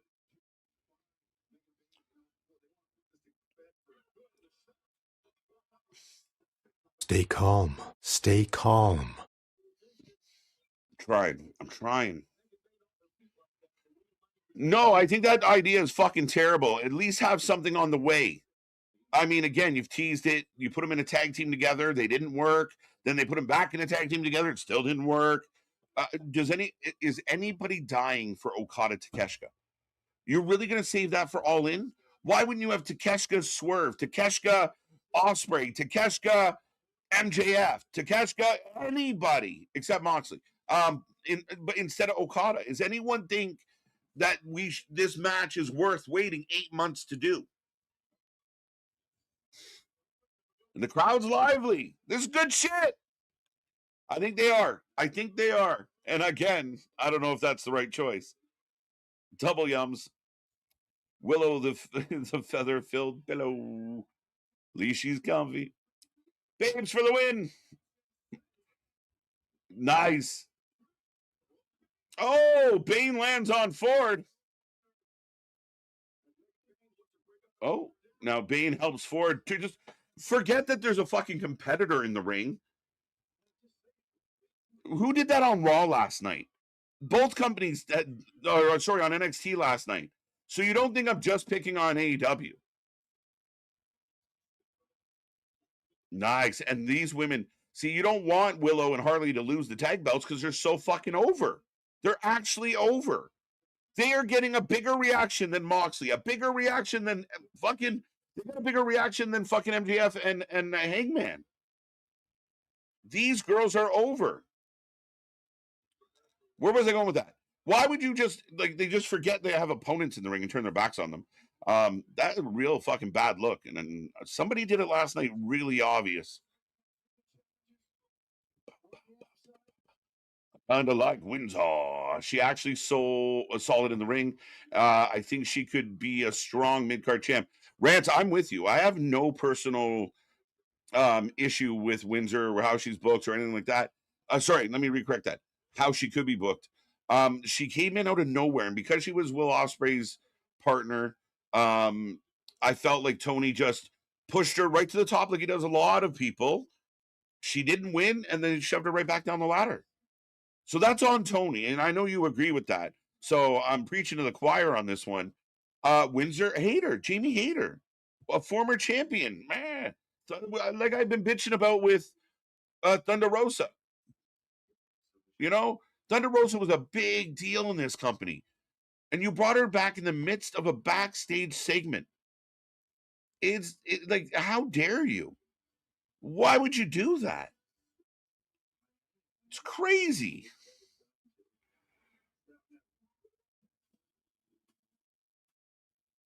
Sorry, you guys think that Raw was bad. This show is trash. It's not. Listen, know what the bad news is, 316? They don't have AJ Styles to save the rating on this one. That's the bad news. Because unless something amazing happens in the next hour, we're fucked. I paid KJ $200 if he goes live for GCW. I'll take you up on that fucking offer. Jason, let's go. I'll do it just to do it. We've done everything else. And now we got to find out what we're going to do on WrestleMania weekend. So that's interesting. These tweets AEW uses look fake as fuck. I wish they'd pick up some of my tweets or some of the other tweets I get to see out there. Megan F and Ford are absolutely winning right. No fucking way they're losing. Again? They can't lose again. But I don't know that the Babes should lose. But then don't book it. Like, why would you run this back unless you're going to get a different result? So it has to be new tag champs. The Babes are getting 59% of the vote. Mega Bad getting 30. Nobody getting 11. I see a super chat popping up, so let's skip the line. I got that one. Misfit, how you doing, buddy? Tony Khan only knows 4 stipulation matches: Texas Death, Lights Out, Steel Cage, and Blood and Guts. That's it. Well, and then again with Texas Death, they just augment the name. That's the cutest thing. But yeah, I agree with you, man. Like they don't. It's lacking. It's lacking creativity. For all the people out there that the Fed is so so boring. They just do the same shit. Tony Khan has no tricks in his bag. He has nothing. What? Name one original thing Tony Khan brought. Like, I mean, someone's gonna have some stupid examples, but what's an original match? What's an original thing that Tony Khan has brought to wrestling? 1000% agree with everything you just said. I appreciate you. Yes. Success. That was only half of it. Success. That's better. Because right now, Willow hoping for the tag. Harley scrambling. Harley gets the tag. Here comes Willow. Big pop. Willow and Megan going toe to toe. Megan Bain should be such a force, though. I'd say Stadium Stampede but it's a mess. That would be sorry. And to add to the previous comment, I agree. But it's the same thing. There's one match with multiple names: Stadium Stampede, Anarchy in the Arena. Tonight's the Mile High Club.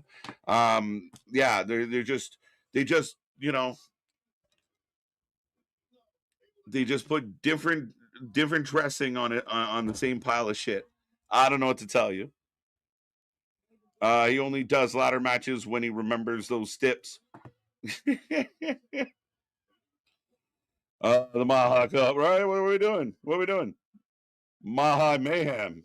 That's a fight with Ric Flair, Mile High Mayhem. What are we talking about? Is Anarchy in the Arena TK's idea? No. The reason I don't give Tony Khan credit for the Anarchy in the Arena, the name, yes. He's the first one to call it Anarchy in the Arena. But it's just a throwback to any of the other brawls we used to see. The concession stand brawls hold that place to me, Richard. Yes. Okay. We got one. Jose. Of course, you bring out the mimosas. Yeah, that's a good one.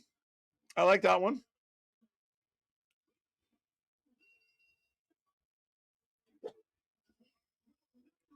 Wait. Okay. So we're getting a DQ. Why? But she didn't help the bad guys win. Oh, now she's shaking her belly with her foot. Like I used to do to my kid brother. Stop it. That's what kind of night we're on. The on-screen tweets are funny because they're clearly fake. There's got to be real ones you could use that are decent. There's a lot of sickos out there that spend all day, every day on fucking on the internet. Why can't you get some real ones that are good? So Lena Cross flattens Willow, but makes no sense to me. And then she puts the belt on Megan, who... Okay, all right, fuck it. So dumb. Liv Morgan is just more over and better. Yes. And again, we saw a three women's match last night that were all better than this one. Thea Hale against Blake in a fucking, was that what did that happen? Did I make that up? But it was good. Better than this. So still to come tonight, Mile High Madness. Anything goes. Did you need to add the anything goes? But up next, the Battle of the Big Men. I'm actually kind of looking forward to this match, even though it makes no sense and I feel bad for Brody King. But we go to commercial break. I'm dying here. Who wins? Barely even taking a sip of anything tonight. Who we doing? Who wins? Brody or I forgot who Brody was fighting. Oh, Davis. Fucking how hard was that? Nobody. Anyone know why Davis and Brody are fighting tonight? Davis and Brody should become a tag team now that the Doyle's out. Right? What are we doing? Let's go. I'm glad, man. Yes or no, KJ, should Okada and Takeshita should be title for title? Their whole title situation's been a fucking mess, so fine. Consolidate them a little bit. Like let's clean up some of these titles because we got a lot of people with titles that don't know why they have them or what they mean or if why we should give a fuck. It's confusing. Hook hasn't been here yet. Facts. Also, why does Hangman always have to do death match? When you tell me this is where the best wrestle, Misfit, prove it by wrestling. But those who can't wrestle, brawl. That's my take on it. And that's what it is. We'll do Texas death matches. We'll do stip matches. Because to me, you're covering up bad wrestling, bad fundamentals, bad basics, bad understanding of psychology. So you just beat each other with weapons. And again, I've said it a million times, and I'm going to continue to say it. The man who's making these shows are making these shows for children. If you're between the ages of 8 and 16, these shows are awesome. People bleed, there's carnage, there's fucking chaos. If you're a youngster and you get to sneak and watch it, that's cool. But anyone over the age of 16 is kind of like, what the fuck are we doing? I don't know. Parking lot brawls. I mean, those were a common thing. Or not uncommon, but I always have fun watching those matches. They are similar to the end of the movie Mother. If you've seen it, I don't know if I've seen it. I know what you're talking about. A total shit show. Okay. Maybe give me something to go find out.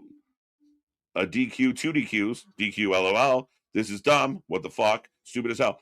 If I was fighting for the title, the world title, and my friend, like Nick, came running in and clapped the champion with the belt, I'm going to be really fucking mad at Nick. Wouldn't you? Like, wouldn't you be mad? Yo, you just fucked up my title chance. You're supposed to help me win the belt. And why would you run this match back just to do that? They've already been in matches. You don't need to do this spot. This comes before they fight. What do I know? What do I know? I'm so glad I don't watch AEW anymore. Just chat here. We appreciate you stopping by. The wrestling might suck. We never do. And I do my best to have a lot of fun with this, folks, on a Wednesday. I know I get a little ranty. I know I get a little long-winded, but I have a lot of fun with it. More and more people coming out against Triple H and TKO. There's going to be a revolt. I'll believe it when I see it. Talked about it earlier, Paul. They're making so much money. I don't believe the internet hype. I don't. We'll believe it when we see it. Maybe that's why there's more blowback. Oh, fuck, they're actually doing good. Press harder. I don't know. They're losing the war. Nyla versus Britt match is in the dentist's office where Britt had the broken leg and her assistant Reba. I miss Reba. Shout out to Reba. Reba's gone through some struggles and she's put that out publicly. She was great. Fun to watch. She was a great kind of playing that Patsy role with Britt. So big shout out to Reeves. And yeah, I mean, Britt did a lot of cool shit in the beginning. I mean, the whole angle when she was getting pushed around was great. But here comes Mark Davis. I mean, in all fairness, we've only had, there was 2 segments with Cal's family tonight, so we've backed off from the usual 6. Freeze. Did I freeze? Am I frozen? Now I gotta hit refresh. Where'd it go? Fuck. Bottom. Oh, it looks like I'm moving. All right, what else we got? Blake versus Thea in a speed match. Yeah, that was better. Yep. What have we done? I have no idea what we're doing. It drives me nuts. But let's see the votes. What do we got on the votes here? 88% going Brody, 4 going Davis, 8% to nobody. So nobody, Mr. Keith Sweat out there, gets 4% more than Brody King. Oh, sorry, than Davis. Fuck, I'm sticking that man's.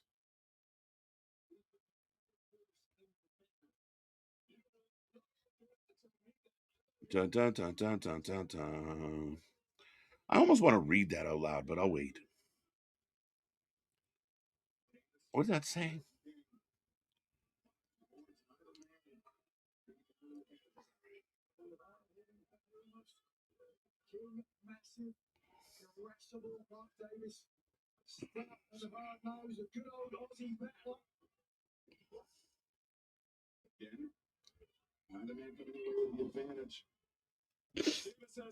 I love the fucking. I love Stay the people that calm. Stay calm. There we go. Sorry, I was a little distracted there for a second, debating something. Cappuccino Jones is on fire and Evolve. Cappuccino Jones has been killing it, doing great shit. You know, TK doesn't give a reason why Brody is wrestling this dude. There is no reason, just because, right? It's just again Booker of the Year who spent 80% of his booking is just because. I can't get bro STG. I can't take much more stupidity. I'm so serious. My bad. I'm in for the main event. Wait, what? KJ, is it time to hit Blue Sky Cowboy with the Mox-esque needs a stip match because he's boring as fuck. Also, Anarchy is the most overhyped walk-in brawl. In the early days, man, I didn't mind like Anarchy in the arena, especially during the pandemic. I mean, they kind of played it pretty well. I thought they did a good job kind of delivering what we're looking for them to deliver, but ultimately it did lack. We still got Brody King versus Davis, KJ. Did I? Okay. Yes, we do. I almost forgot about it. Still at 150 XP, not going up. Interesting. Bum, bum, bum, bum, bum. Maybe you're just not saying good stuff. What's up, Dazian? Sandow. Misfit, you saw it too. Thunder Rosa's getting a title match. Dude, listen, it blows my mind that somebody of Thunder Rosa's stature comes back to the company after being out for so long. There was talks about Thunder Rosa never wrestling again. She was out for so long. And you're in the middle of a backstage segment, and all of a sudden, oh, by the way, here's Thunder Rosa. It's crazy. It's crazy. And then right into a title match, which she's getting fed. And then how do we do it? How do you go the other way around? Like, so Stat already knows she's going to Revolution, and we're having a number one contenders match, essentially, to fight Stat for the title she already lost. Ah! I feel bad for him. Him and Jake could have been something, pun intended. But it's unfortunate. It's just like we said last night, Monday night, with Bronson. Every time they try and get something going with this crew, something goes wrong. I feel bad for Davis in a sense. He's been like, he was injured. Fletcher was injured. He came back. He got injured again. By the time he came back, Fletcher's a star. He was in the Cows family. He wasn't in the Cows family. He's back in the Cows family. I don't fucking know. Jose, I did not hear that at all. Shout out to Starboy Charlie getting signed by the ID program. Yeah, big shout out. A guy that we've watched many times. Big shout out. His whole ass. How are you? Yeah, his whole ass. It's not good. Man down! Man down! That's better. Okay. Just became a member, Anthony. We love it. We love it. We appreciate you. And members only coming soon, so stay tuned for that. Anthony, I really appreciate what you guys do for us on a daily. I'm currently going against stage 4. Anthony, T's and P's, my guy. Yeah, nothing but love. I think we talked about this the other night with someone else from the family here on the channel of, we never expected it, but if we could take your mind off things for a moment, we can give you an escape from reality. That's all we wanted to do. We wanted to have a good time. We wanted to talk about wrestling. Didn't really expect some of the things that came along with it, but nothing but love, my friend. Keep battling. We're here, and we appreciate you. We do. We appreciate you becoming a member, and we appreciate your battle, man. Keep fighting. Congrats, Anthony. TMP, absolutely. Let's go. Predicting Brody King versus Swerve Strickland at Revolution. Why? Why, Damien? Amen, brother. Lost too many. And again, nothing but love and nothing but battles. My father is a survivor of the exact same thing. So keep your chin up, sir. Look at this. This is why we love this. This is something else. It's funny because I got distracted for a second because there was a comment, not here, but elsewhere. There was a comment that popped up, kind of piqued my interest, and people still getting worked up about the Bad Bunny thing. They need to calm the fuck down and realize that they're the problem. But at the end of the day, I mean, again, then you come back into this and realize how much none of that nonsense, none of that internet noise, none of that bullshit matters when you see something like this and you see this community come together. Doesn't matter if we have one follower, 200 or 2,000 or 2 million. I don't give a shit. We love what we do here, and we're so happy that we brought everyone together. And we just want to grow. We just want to continue to grow and be strong. And again, you're never alone, folks, but nothing but love. That's it. This is the best part of this. So we love you, Anthony. Keep up the battle. Just being bros, boy. That's it. Brody took offense to Swerve saying he's the most dangerous person in AEW. That's a shitty reason, Damien. Again, I don't know if that's where Swerve needs to be. I think Swerve needs to be higher up on the card. Absolutely clear as day. Tony Khan put 0, not a single fuck of effort into the weekly show. Yeah, I mean, it baffles me, Rance. It baffles me. And then I feel crazy because then I do see publications going, oh, Booker of the Year, this is great, da, da, da. And I'm confused. Makes me feel slow. What am I missing? Why am I not having fun? Why was I having fun and now I'm no longer having fun? But it's my fault. All of a sudden, I woke up one day and I didn't get it anymore, according to the fan base. Yeah, facts. KJ, if we got Bad Bunny versus Logan Paul, would be interested in that match. A lot of people are talking about this match and just more of selling us on the hype of the crossovers, right? A lot of people love what Bad Bunny did as a crossover. Logan Paul, obviously, is, my opinion, the best crossover. So, yeah, it'd be interesting. You obviously don't watch KJ, clearly. You got to work on that, bro. What is wrong with you? Right? What are we talking about?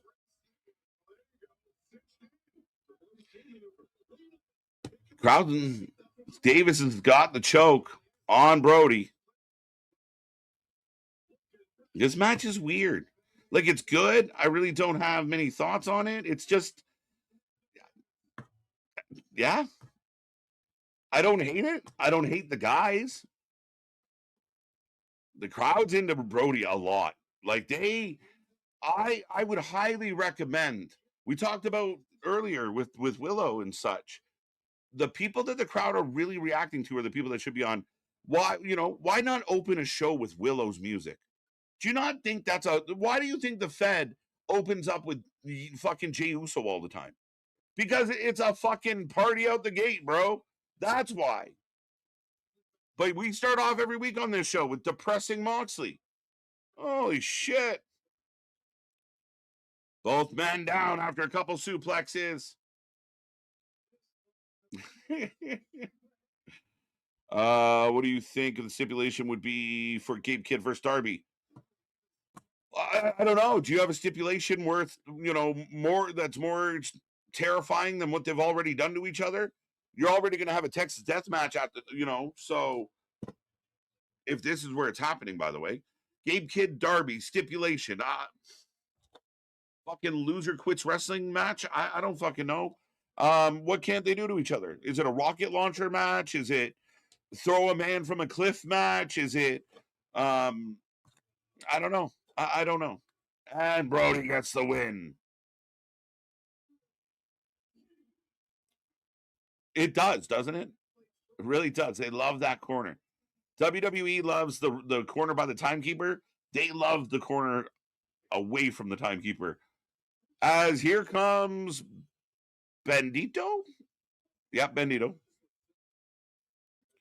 What do you think about the stipulated? Got that one. So many beeps. It's fucking.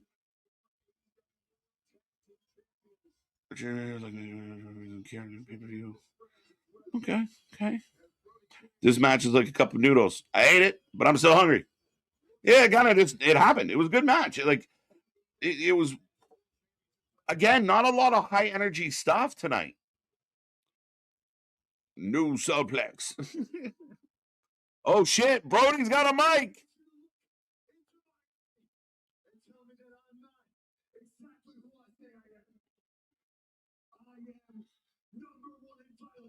Number one in violence.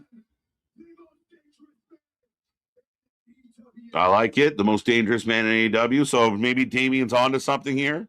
Barbed wire match. Gee. Oh my God. Maybe.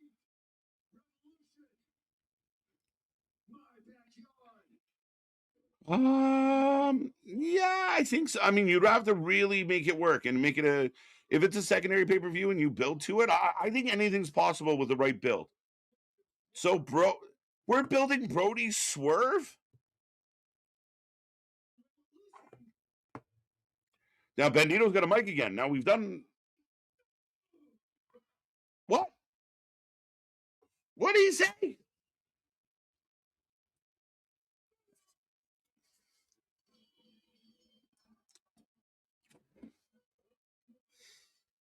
Alidolo. Now, if they're going to give us Andrade against Bandito, though I thought Andrade had bigger fish to fry, that match is going to fucking burn. I'm all for that match.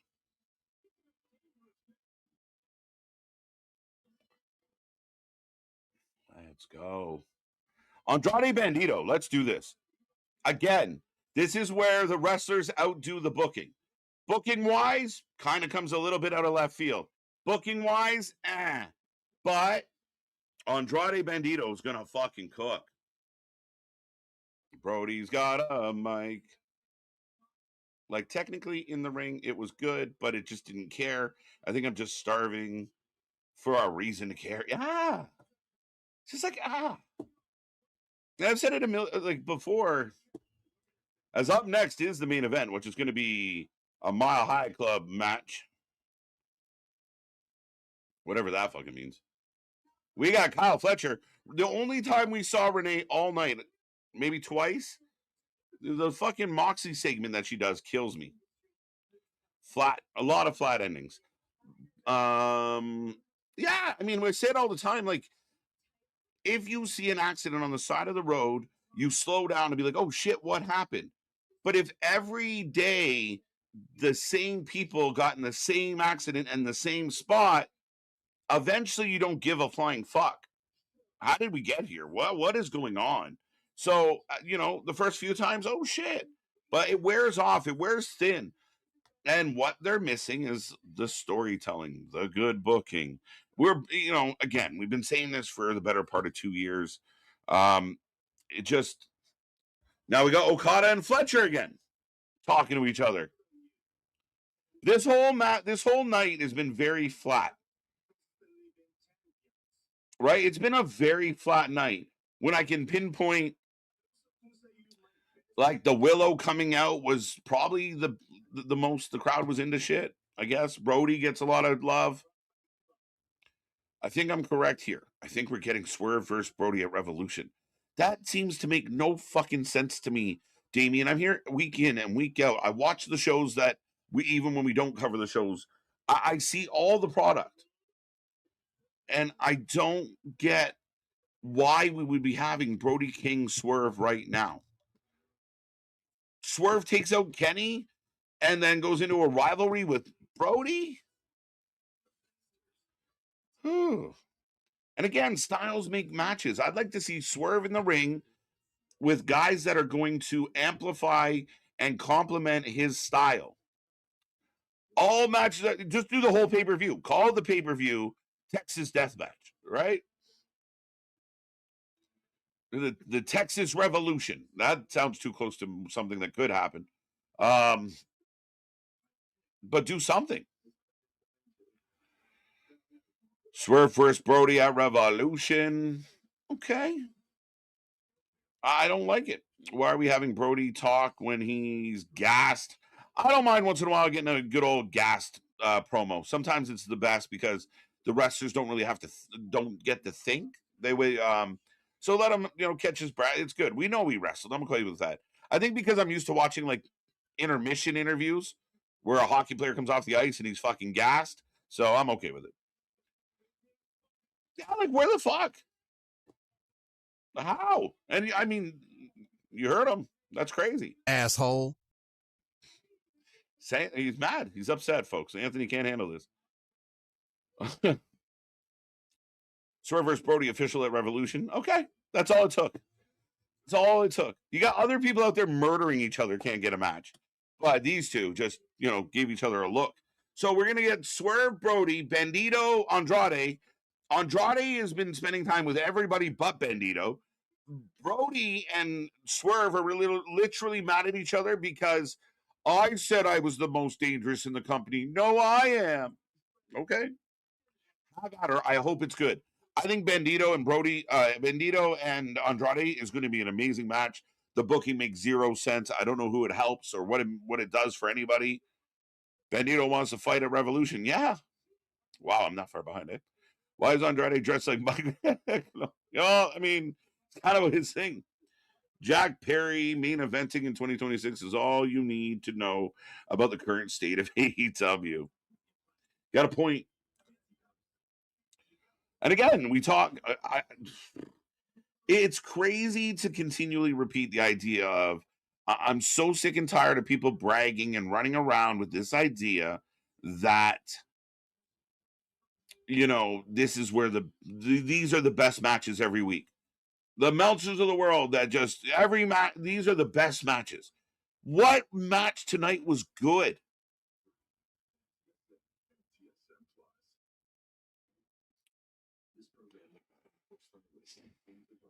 No, I don't got it. Anybody? Does everybody have to say where the best wrestle? Yeah, fucking kills me. There's a big what's the word I'm looking for?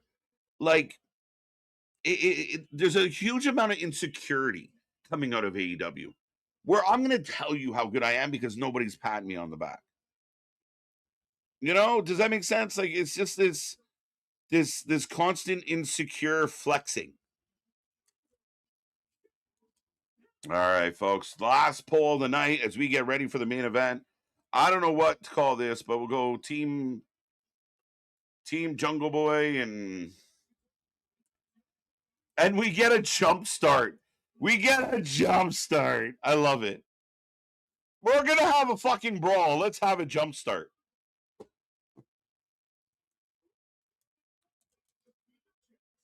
It fucking makes me laugh. Matt Jackson having a little trouble. Down he goes. And we're just going to play. This is our new gimmick because we did it once and it was funny. So now the the Jungle Express just going to play the whole fucking time.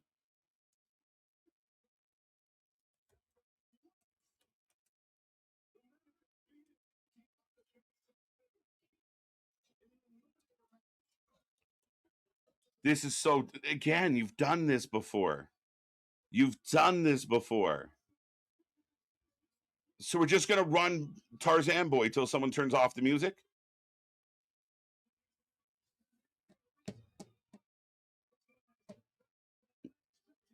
And you know the only place we're not doing anything right now?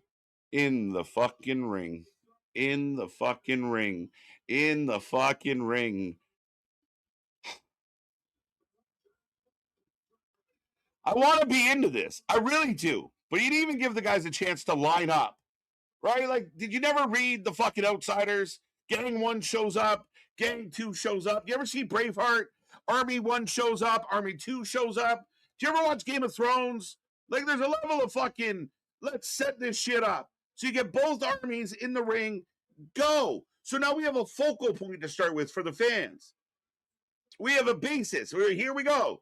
But you're already going to do a brawl. Let's just fucking jumpstart it. It is shit. It is shit. And we do the same shit as, oh my God. Stokely on the wheelchair gets used as a weapon, and one of the Jacksons just went tumbling. I believe it was Nick. Matt's got a chair. They're in the crowd. Yes, that's all this is with a new name. Facts. It's not shit? Okay. The music's still going. It's fucking dumb. It was cool when you did it the first time. It's kind of funny.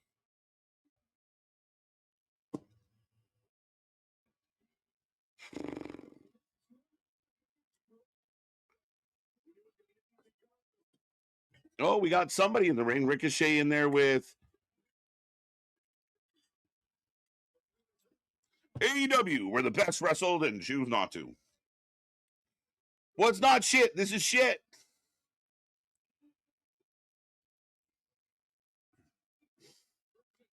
It's unorganized, poorly shot bullshit. DDT to Ricochet on the outside. Again, there is an art to doing a fucking brawl. As I think Khan just popped his knee or ankle, he really looked uncomfortable. I hope he's okay, but it didn't look good.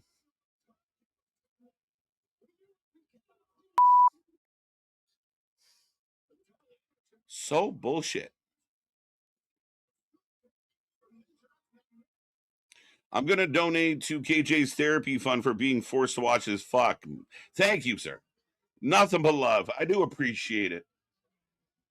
As we sloppily throw a buck into FTR, but barely made it. Oh, Khan's back up walking around pretty good. Looked like he, on the drop kick, he came down funny. And he had he had to shake it off, which you don't usually see on the offensive side of things. So he seems to be okay, which is good. I appreciate you, Jose, as always. So Penelope returns and hurt again. Is she hurt? Did she get hurt? Finally cut the music. It's like, Tony Khan thought doing like the pre-show match bleeding into the pay-per-view was a cool thing. But then he does it again. Like, he can't help himself, right? The music thing. Don't do it every time. So cool. They played it for like ever. Fuck are we doing? What the fuck are we doing? Jack Perry pins Ricochet in this match against the title shot at Revolution. Damian, I'm with you, buddy. Damian's become quite the little booker as of lately. Jungle Boy is just running it back. If it was Jey Uso, you'd love it, though. I never said I would love it. And again, at least that shit's over. This is just, it wasn't running it back. There was no point to it. The music just kept playing, Wesley. Again, kind of like earlier, we're comparing things that are not the same. A guy gets in the ring and the fans scream for an encore, and he runs it back for them. 2 thumbs up for sure. Love it. You just keep music incessantly playing for no reason? Like the guy in control of the entrance music all night just went for a donut? Not the same thing. It's distracting, actually. When you did it before, let the bodies hit the floor, when Kenny did that, great job. When you had Jericho break the thing because he was sick of the song, great job. But you do it every fucking time, and it's not adding to anything. You didn't have a moment where Jack Perry goes like this, and everyone's like, "Oh shit!" No, it's just something they did before that went kind of well, so we're going to do it again and again and again and again until you're sick of seeing it. But the sickos never get sick of seeing it. Jack Perry pins, I got that one. The fans are loving it because it's happening live in their face right now. The people, listen, the fans are, again, I can't go back on my word.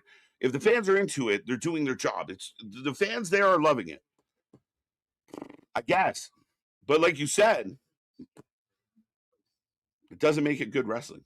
It just, and I've seen so many of these things. I'm in picture right now, and keeping track of any of this is fucking dumb. I want to like this too, but come on, man, this is just straight up unorganized. You can't. Yeah, exactly. And there's what people. I don't have any problem with this, but you have to have the production set up properly. You have to have the spot set up properly. You need moments where the energy calms down in one spot to allow energy in the other spot. You just, again, I just don't think it's unorganized. Do it better. The music finally stopped. Welcome, Rizzo. Somewhere CM Punk is like, why does Tony insist? That's it. Exactly. That's it. I agree with you, man.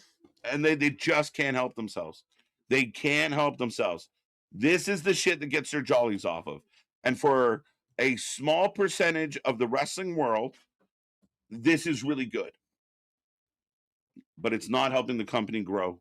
It's not selling extra tickets. It's not making more people show up. It's not having more people tune in. It is doing nothing. Mostly because you've done this shit so much that we don't care anymore. Again, you're the car on the side of the road that blows up in the same spot every day. We're tired of seeing it. We just drive on by it now. I love the music. Right?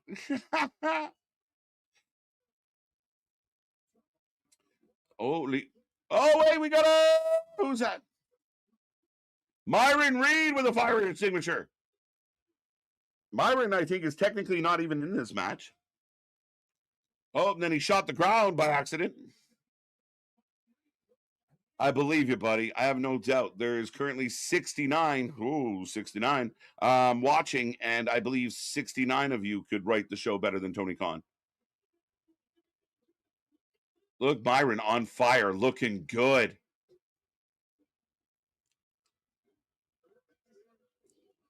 Well, that didn't go well, but that did.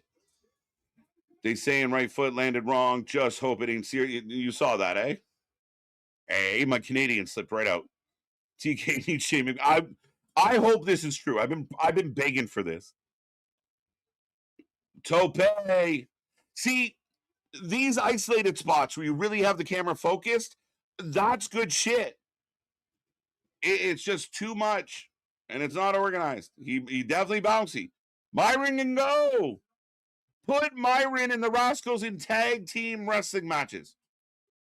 We got a vacuum. We'll vacuum be for the carpet that's around the ring.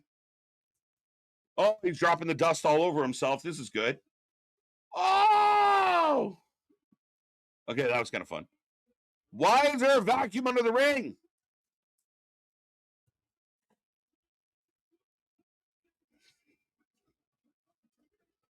Why was there a vacuum under the ring, guys? I mean, now everything on this show sucks. What the fuck are we doing? Now we're moving back into the ring. Everybody's getting hit with something.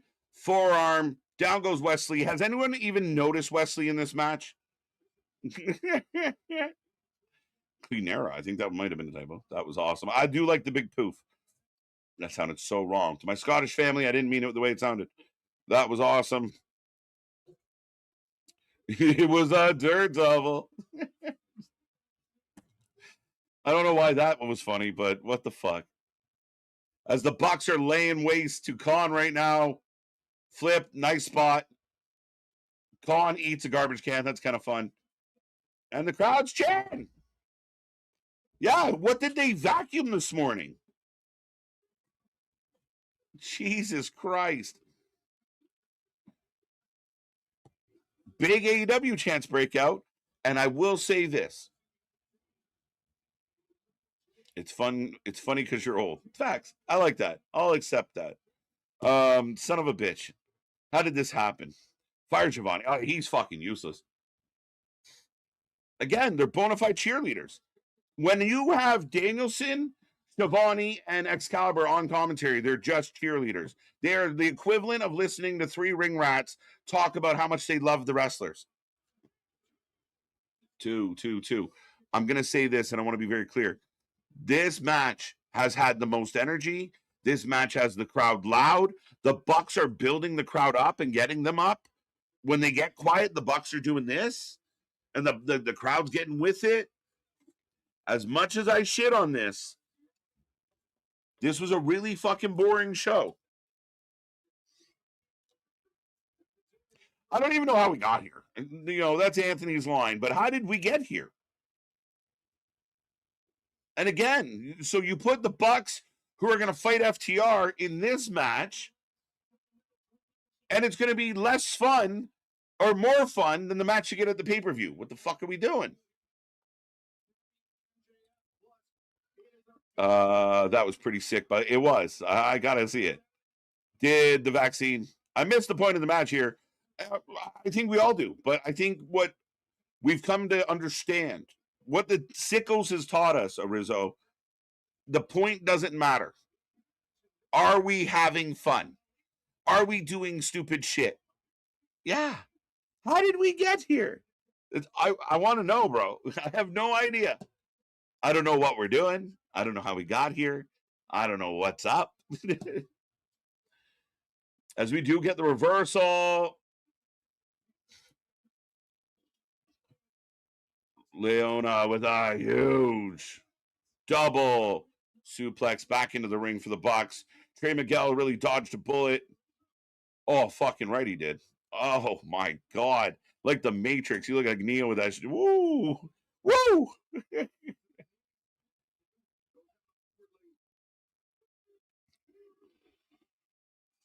The vacuum got the biggest pop of the night. Let's go. Let's go. Ciampa versus Jay Lethal on Collision. Welcome to the company, champ. Oh, drop kick. Oh, shit. Matt up and over, but Nick up and over, but it was close. He almost didn't make it as wow. Got a shooting star, but backwards. Not even but it was a shooting star with a weird angle from Wesley. Wesley, I said, was really quiet so far in this match. Jack Perry getting chucked through the table. Holy fuck, that was a chuck.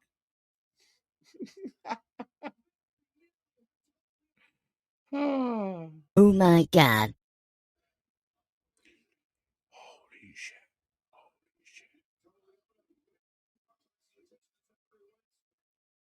How are we feeling out there? Is this match saving the show? The fact Penelope stays injured, I don't know. Maybe stop with the fucking high risk maneuvers. Rants. You know, anyone out there ever see the movie Liar Liar? And they're like, oh, your client's on the phone. He robbed another bank or robbed another bank. You want your advice. And Jim grabs the phone. Stop breaking the law, asshole. That's that. Oh, I got hurt again. Stop jumping off shit, moron. Like, that's jokes, Rant. Again, definition of crazy is doing the same shit and expecting a different result. So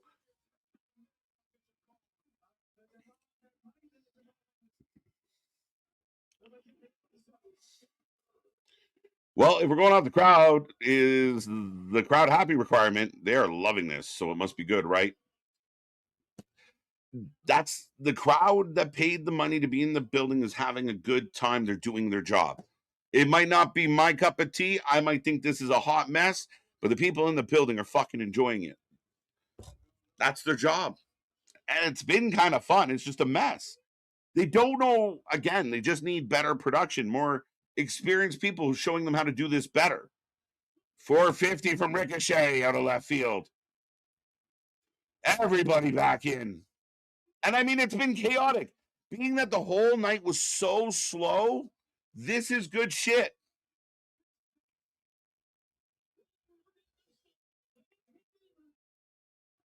Team Jungle Boy, 93%, by the way. Ciampa being on Collision is sad. I mean, again, if people are going to get mad about people going to Saturday main event and doing jobs, poor Ciampa came in to make a difference. Here's your belt. How many times have we seen this routine from Khan? When are we going to stop falling for it? Oh, reversal. Catapult into the junk. Buck back up. Hurricane Rana, top. Big spot. Eats a DDT for his effort. Fake super kick. Throws a DDT. I like that spot, though. I give the Bucks credit. That fake super kick into the DDT is great. Double Spanish fly. Ricochet through that table. So the Rascals take him out. Okay, it's carnage. It's carnage. This match is garbage. It's kind of fun. Anybody? No fun? No fun? It's just all fun? Collision went from Punk show to Ciampa show. It let Ciampa book it. I bet it's better.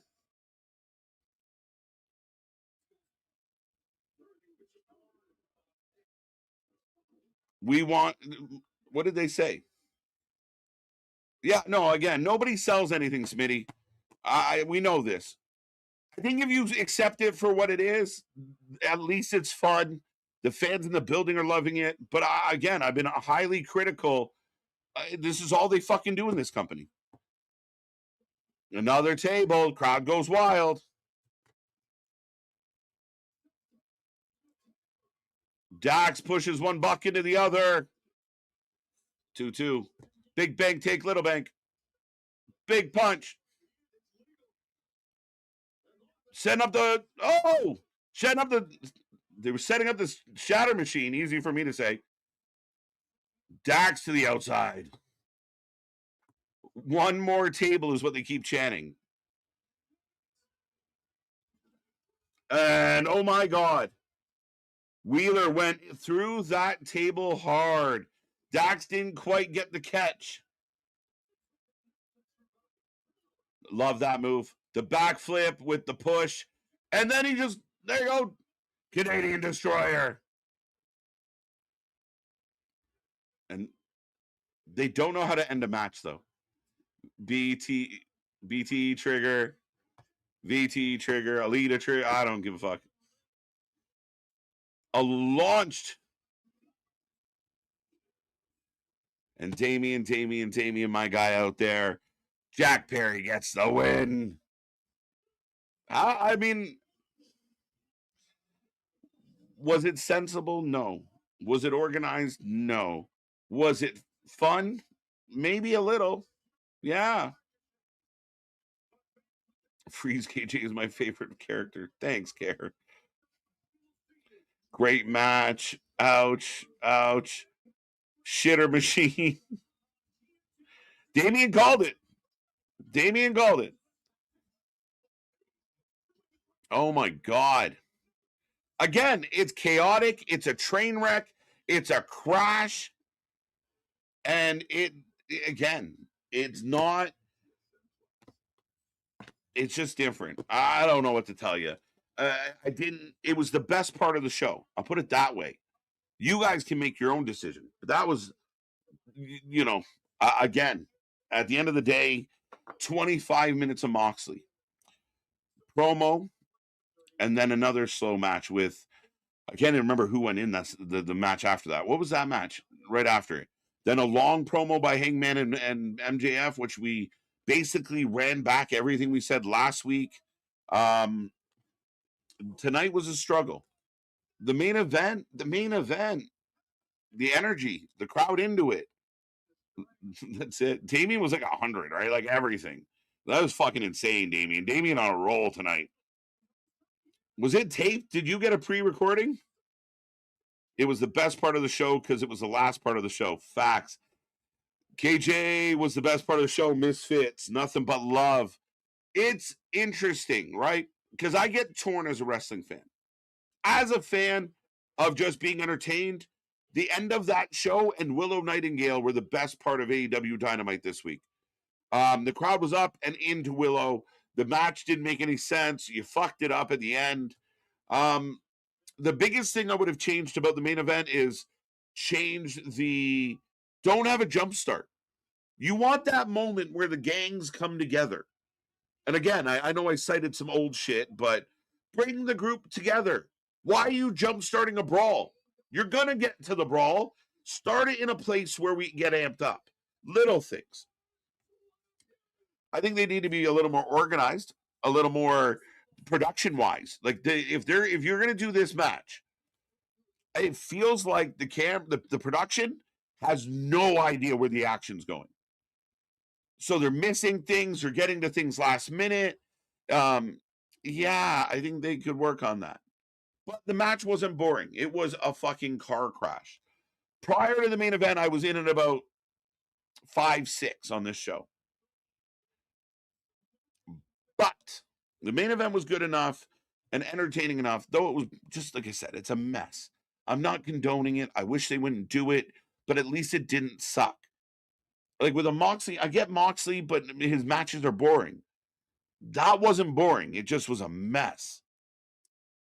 I'm going to give tonight I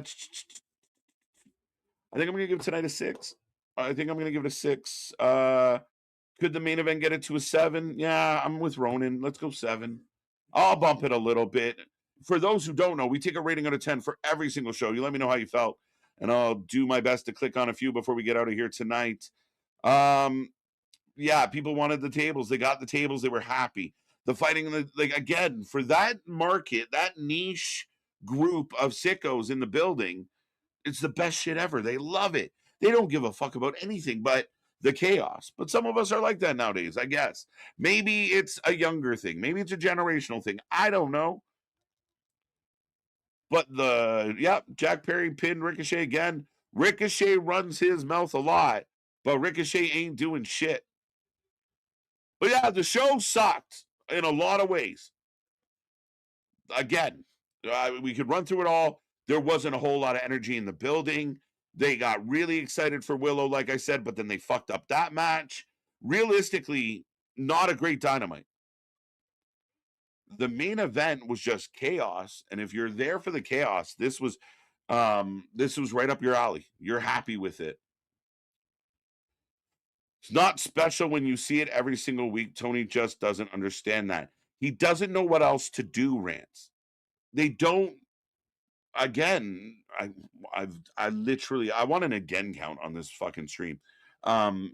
There is so much that Tony could do but doesn't understand or doesn't know what to do. So it's the same thing. It's the same multi-man thing. It's the same people. It's the same stipulations. It's the same. It's the same. It's the same. When in doubt, just throw them all out there and let them break shit. There you go. There you go.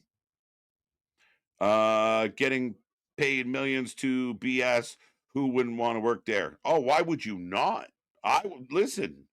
Trust me, I joke all the time. You guys will know my tone will change quick.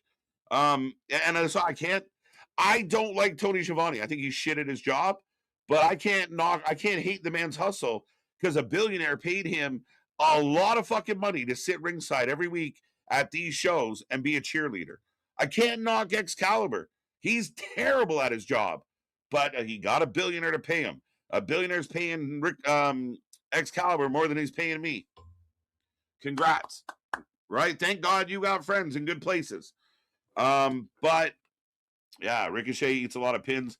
Ricochet doesn't do a whole lot of work, eats a lot of pins, and runs his mouth a lot. You need the heel to get over. You need the heel to find dastardly ways to cause trouble to be relevant. I mean, I worry that he's not relevant. And what if Ricochet loses Jack Perry at Revolution? Then what happens? Every single wrestler except FTR were all trained in the backyard somewhere, and that's all this is a backyard match. From the understanding, I understand why the traditional wrestling critics out there, the Jim Cornettes, they hate this shit. I get it. And part of me understands why. I think it was good, and if you were in the arena, you loved it. If you were watching at home, it was a mess. And it was really hard to organize what was happening where until they all kind of came back to the ring. They just don't, I don't believe there's enough communication or enough production that goes proper with this shit. But it was fun. 8 out of 10, great final match. Yeah, that's way too high. 9 is embarrassing. That's crazy talk. 7 out of 10, I'm fine with 7. It was cheeks. It was all the cheeks. I got everything right so far. That's insane. You had a night, man. KJ was the best part of the show. I got that one. I appreciate you. 4. I rated Raw 6, and this show wasn't saved. This show wasn't saved miles worse. I got you. Whatever. 4. It's not as good. I rated Raw 6, and this a 4. Fair enough. Again, this shit is not special. Got that one. 4-1. Tampa Bay. 3 minutes left. That hurts my heart. 5 out of 10. 7 out of 10. If it wasn't for KJ, I would never watch AEW. You sell more tickets than Mox. Let him know. Let's go. I love it. I appreciate you. Jack Perry wins the national championship versus Ricochet at Revolution, probably. They changed the finish on Raw due to injury, and they didn't have to throw it out to do it. Facts, in a way, I believe. 6 out of 10, 6 out of 10. For not sucking so much. Yeah, right? Like, it kind of feels like, that's a good Dynamite when you give a 6. You know, even though best show in all of wrestling, Booker of the Year, but we're happy most weeks to, get a 6 or a 7 out, up for them. 6, 8. Okay.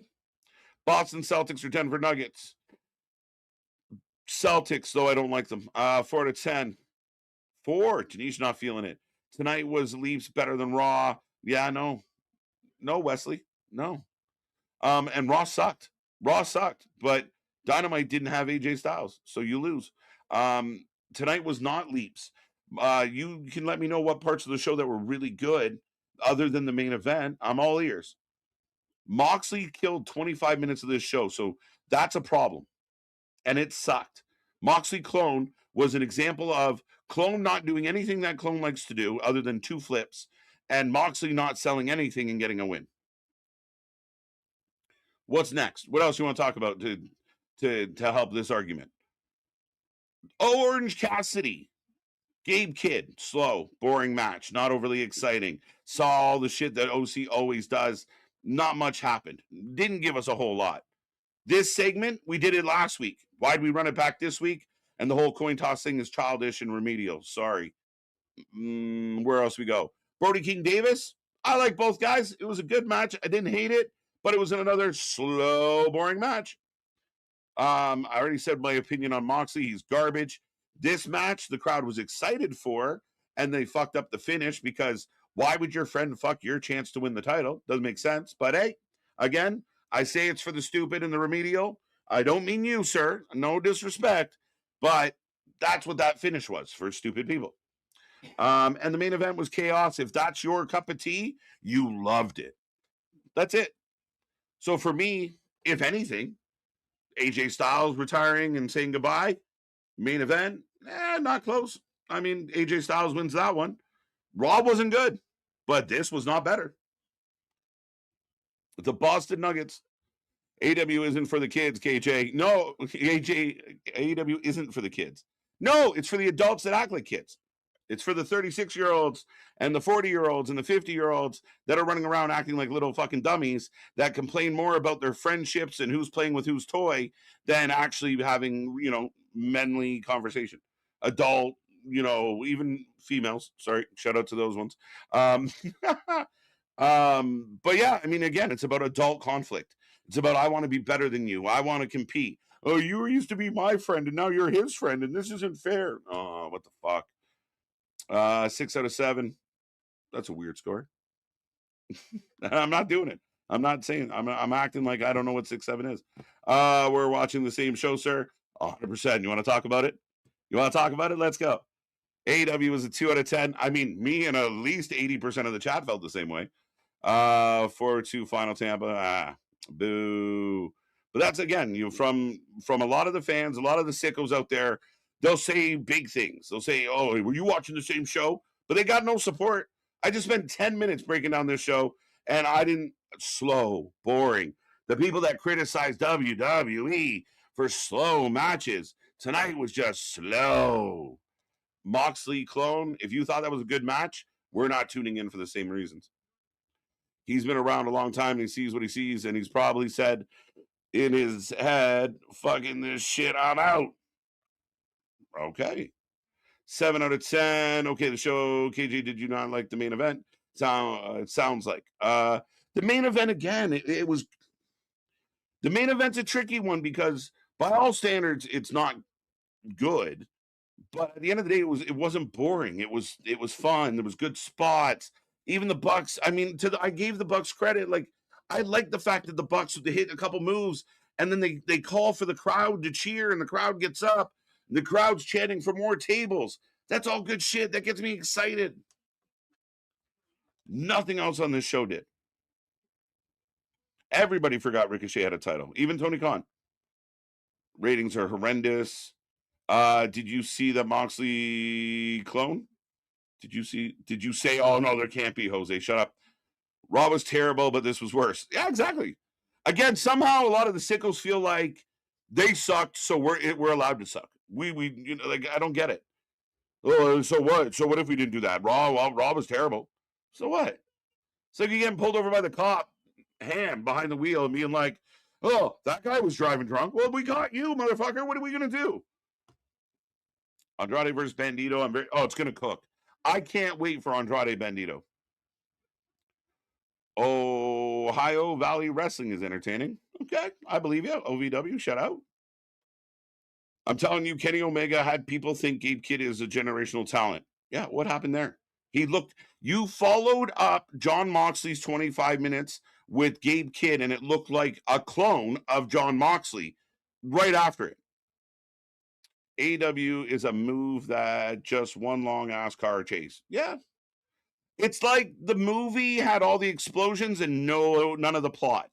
Like, we know the bank and the fucking cars are blowing up, but nobody knows why. Gabe Kidd is a great talent. TK won't use him or book him correctly. He's in shit with Orange Cassidy, so there you go. The main event proves what AEW is an alternative. You won't get that chaos on Raw, but that chaos isn't for everyone.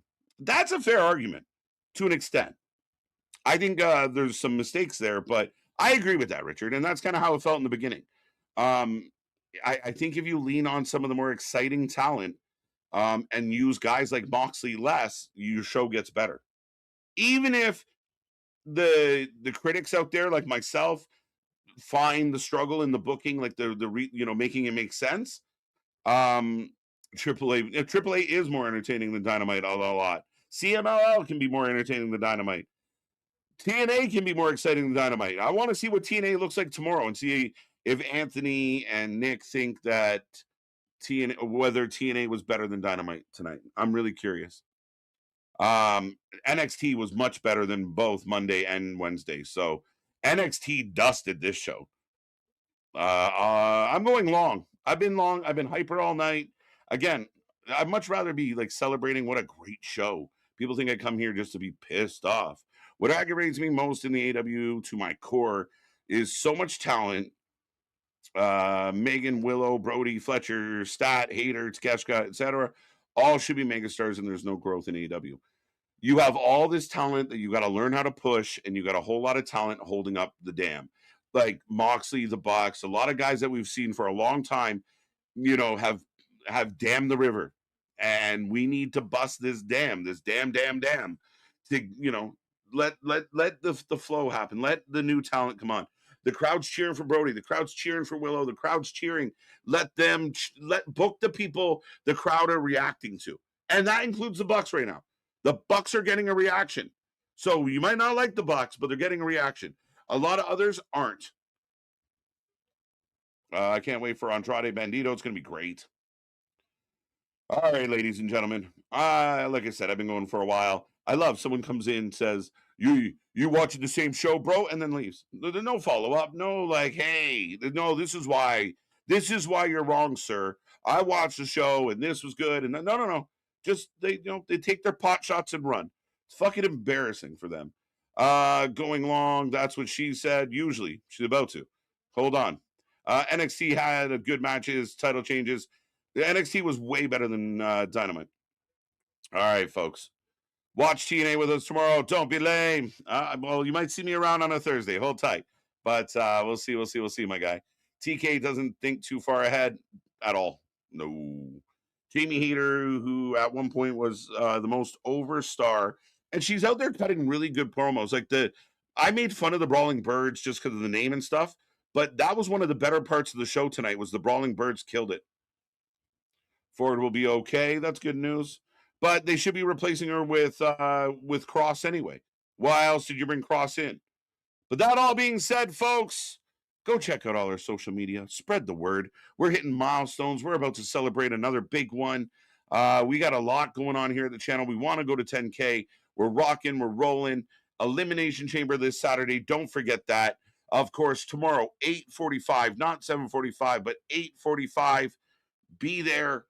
Impact's going to be awesome. And the boys got you. Tonight was beyond trash. I love it. Talk all about it. I want to see the comparable. Tuesday to Wednesday, Wednesday to Thursday. Who's cooking? Let's go. Big shout out to Anthony. All right, folks. We are the Wrestling for Life Network. Thank you for joining me tonight. Thank you for being part of the fun. It was smooth. Would you like butter on that, sir? I'm going to cut off the first part of that, but we're good. Yum yums. So we got all the stuffs, but at this point... Okay, see you later. Bye-bye. But with all that being said, nothing but love. Shout out to everyone out there.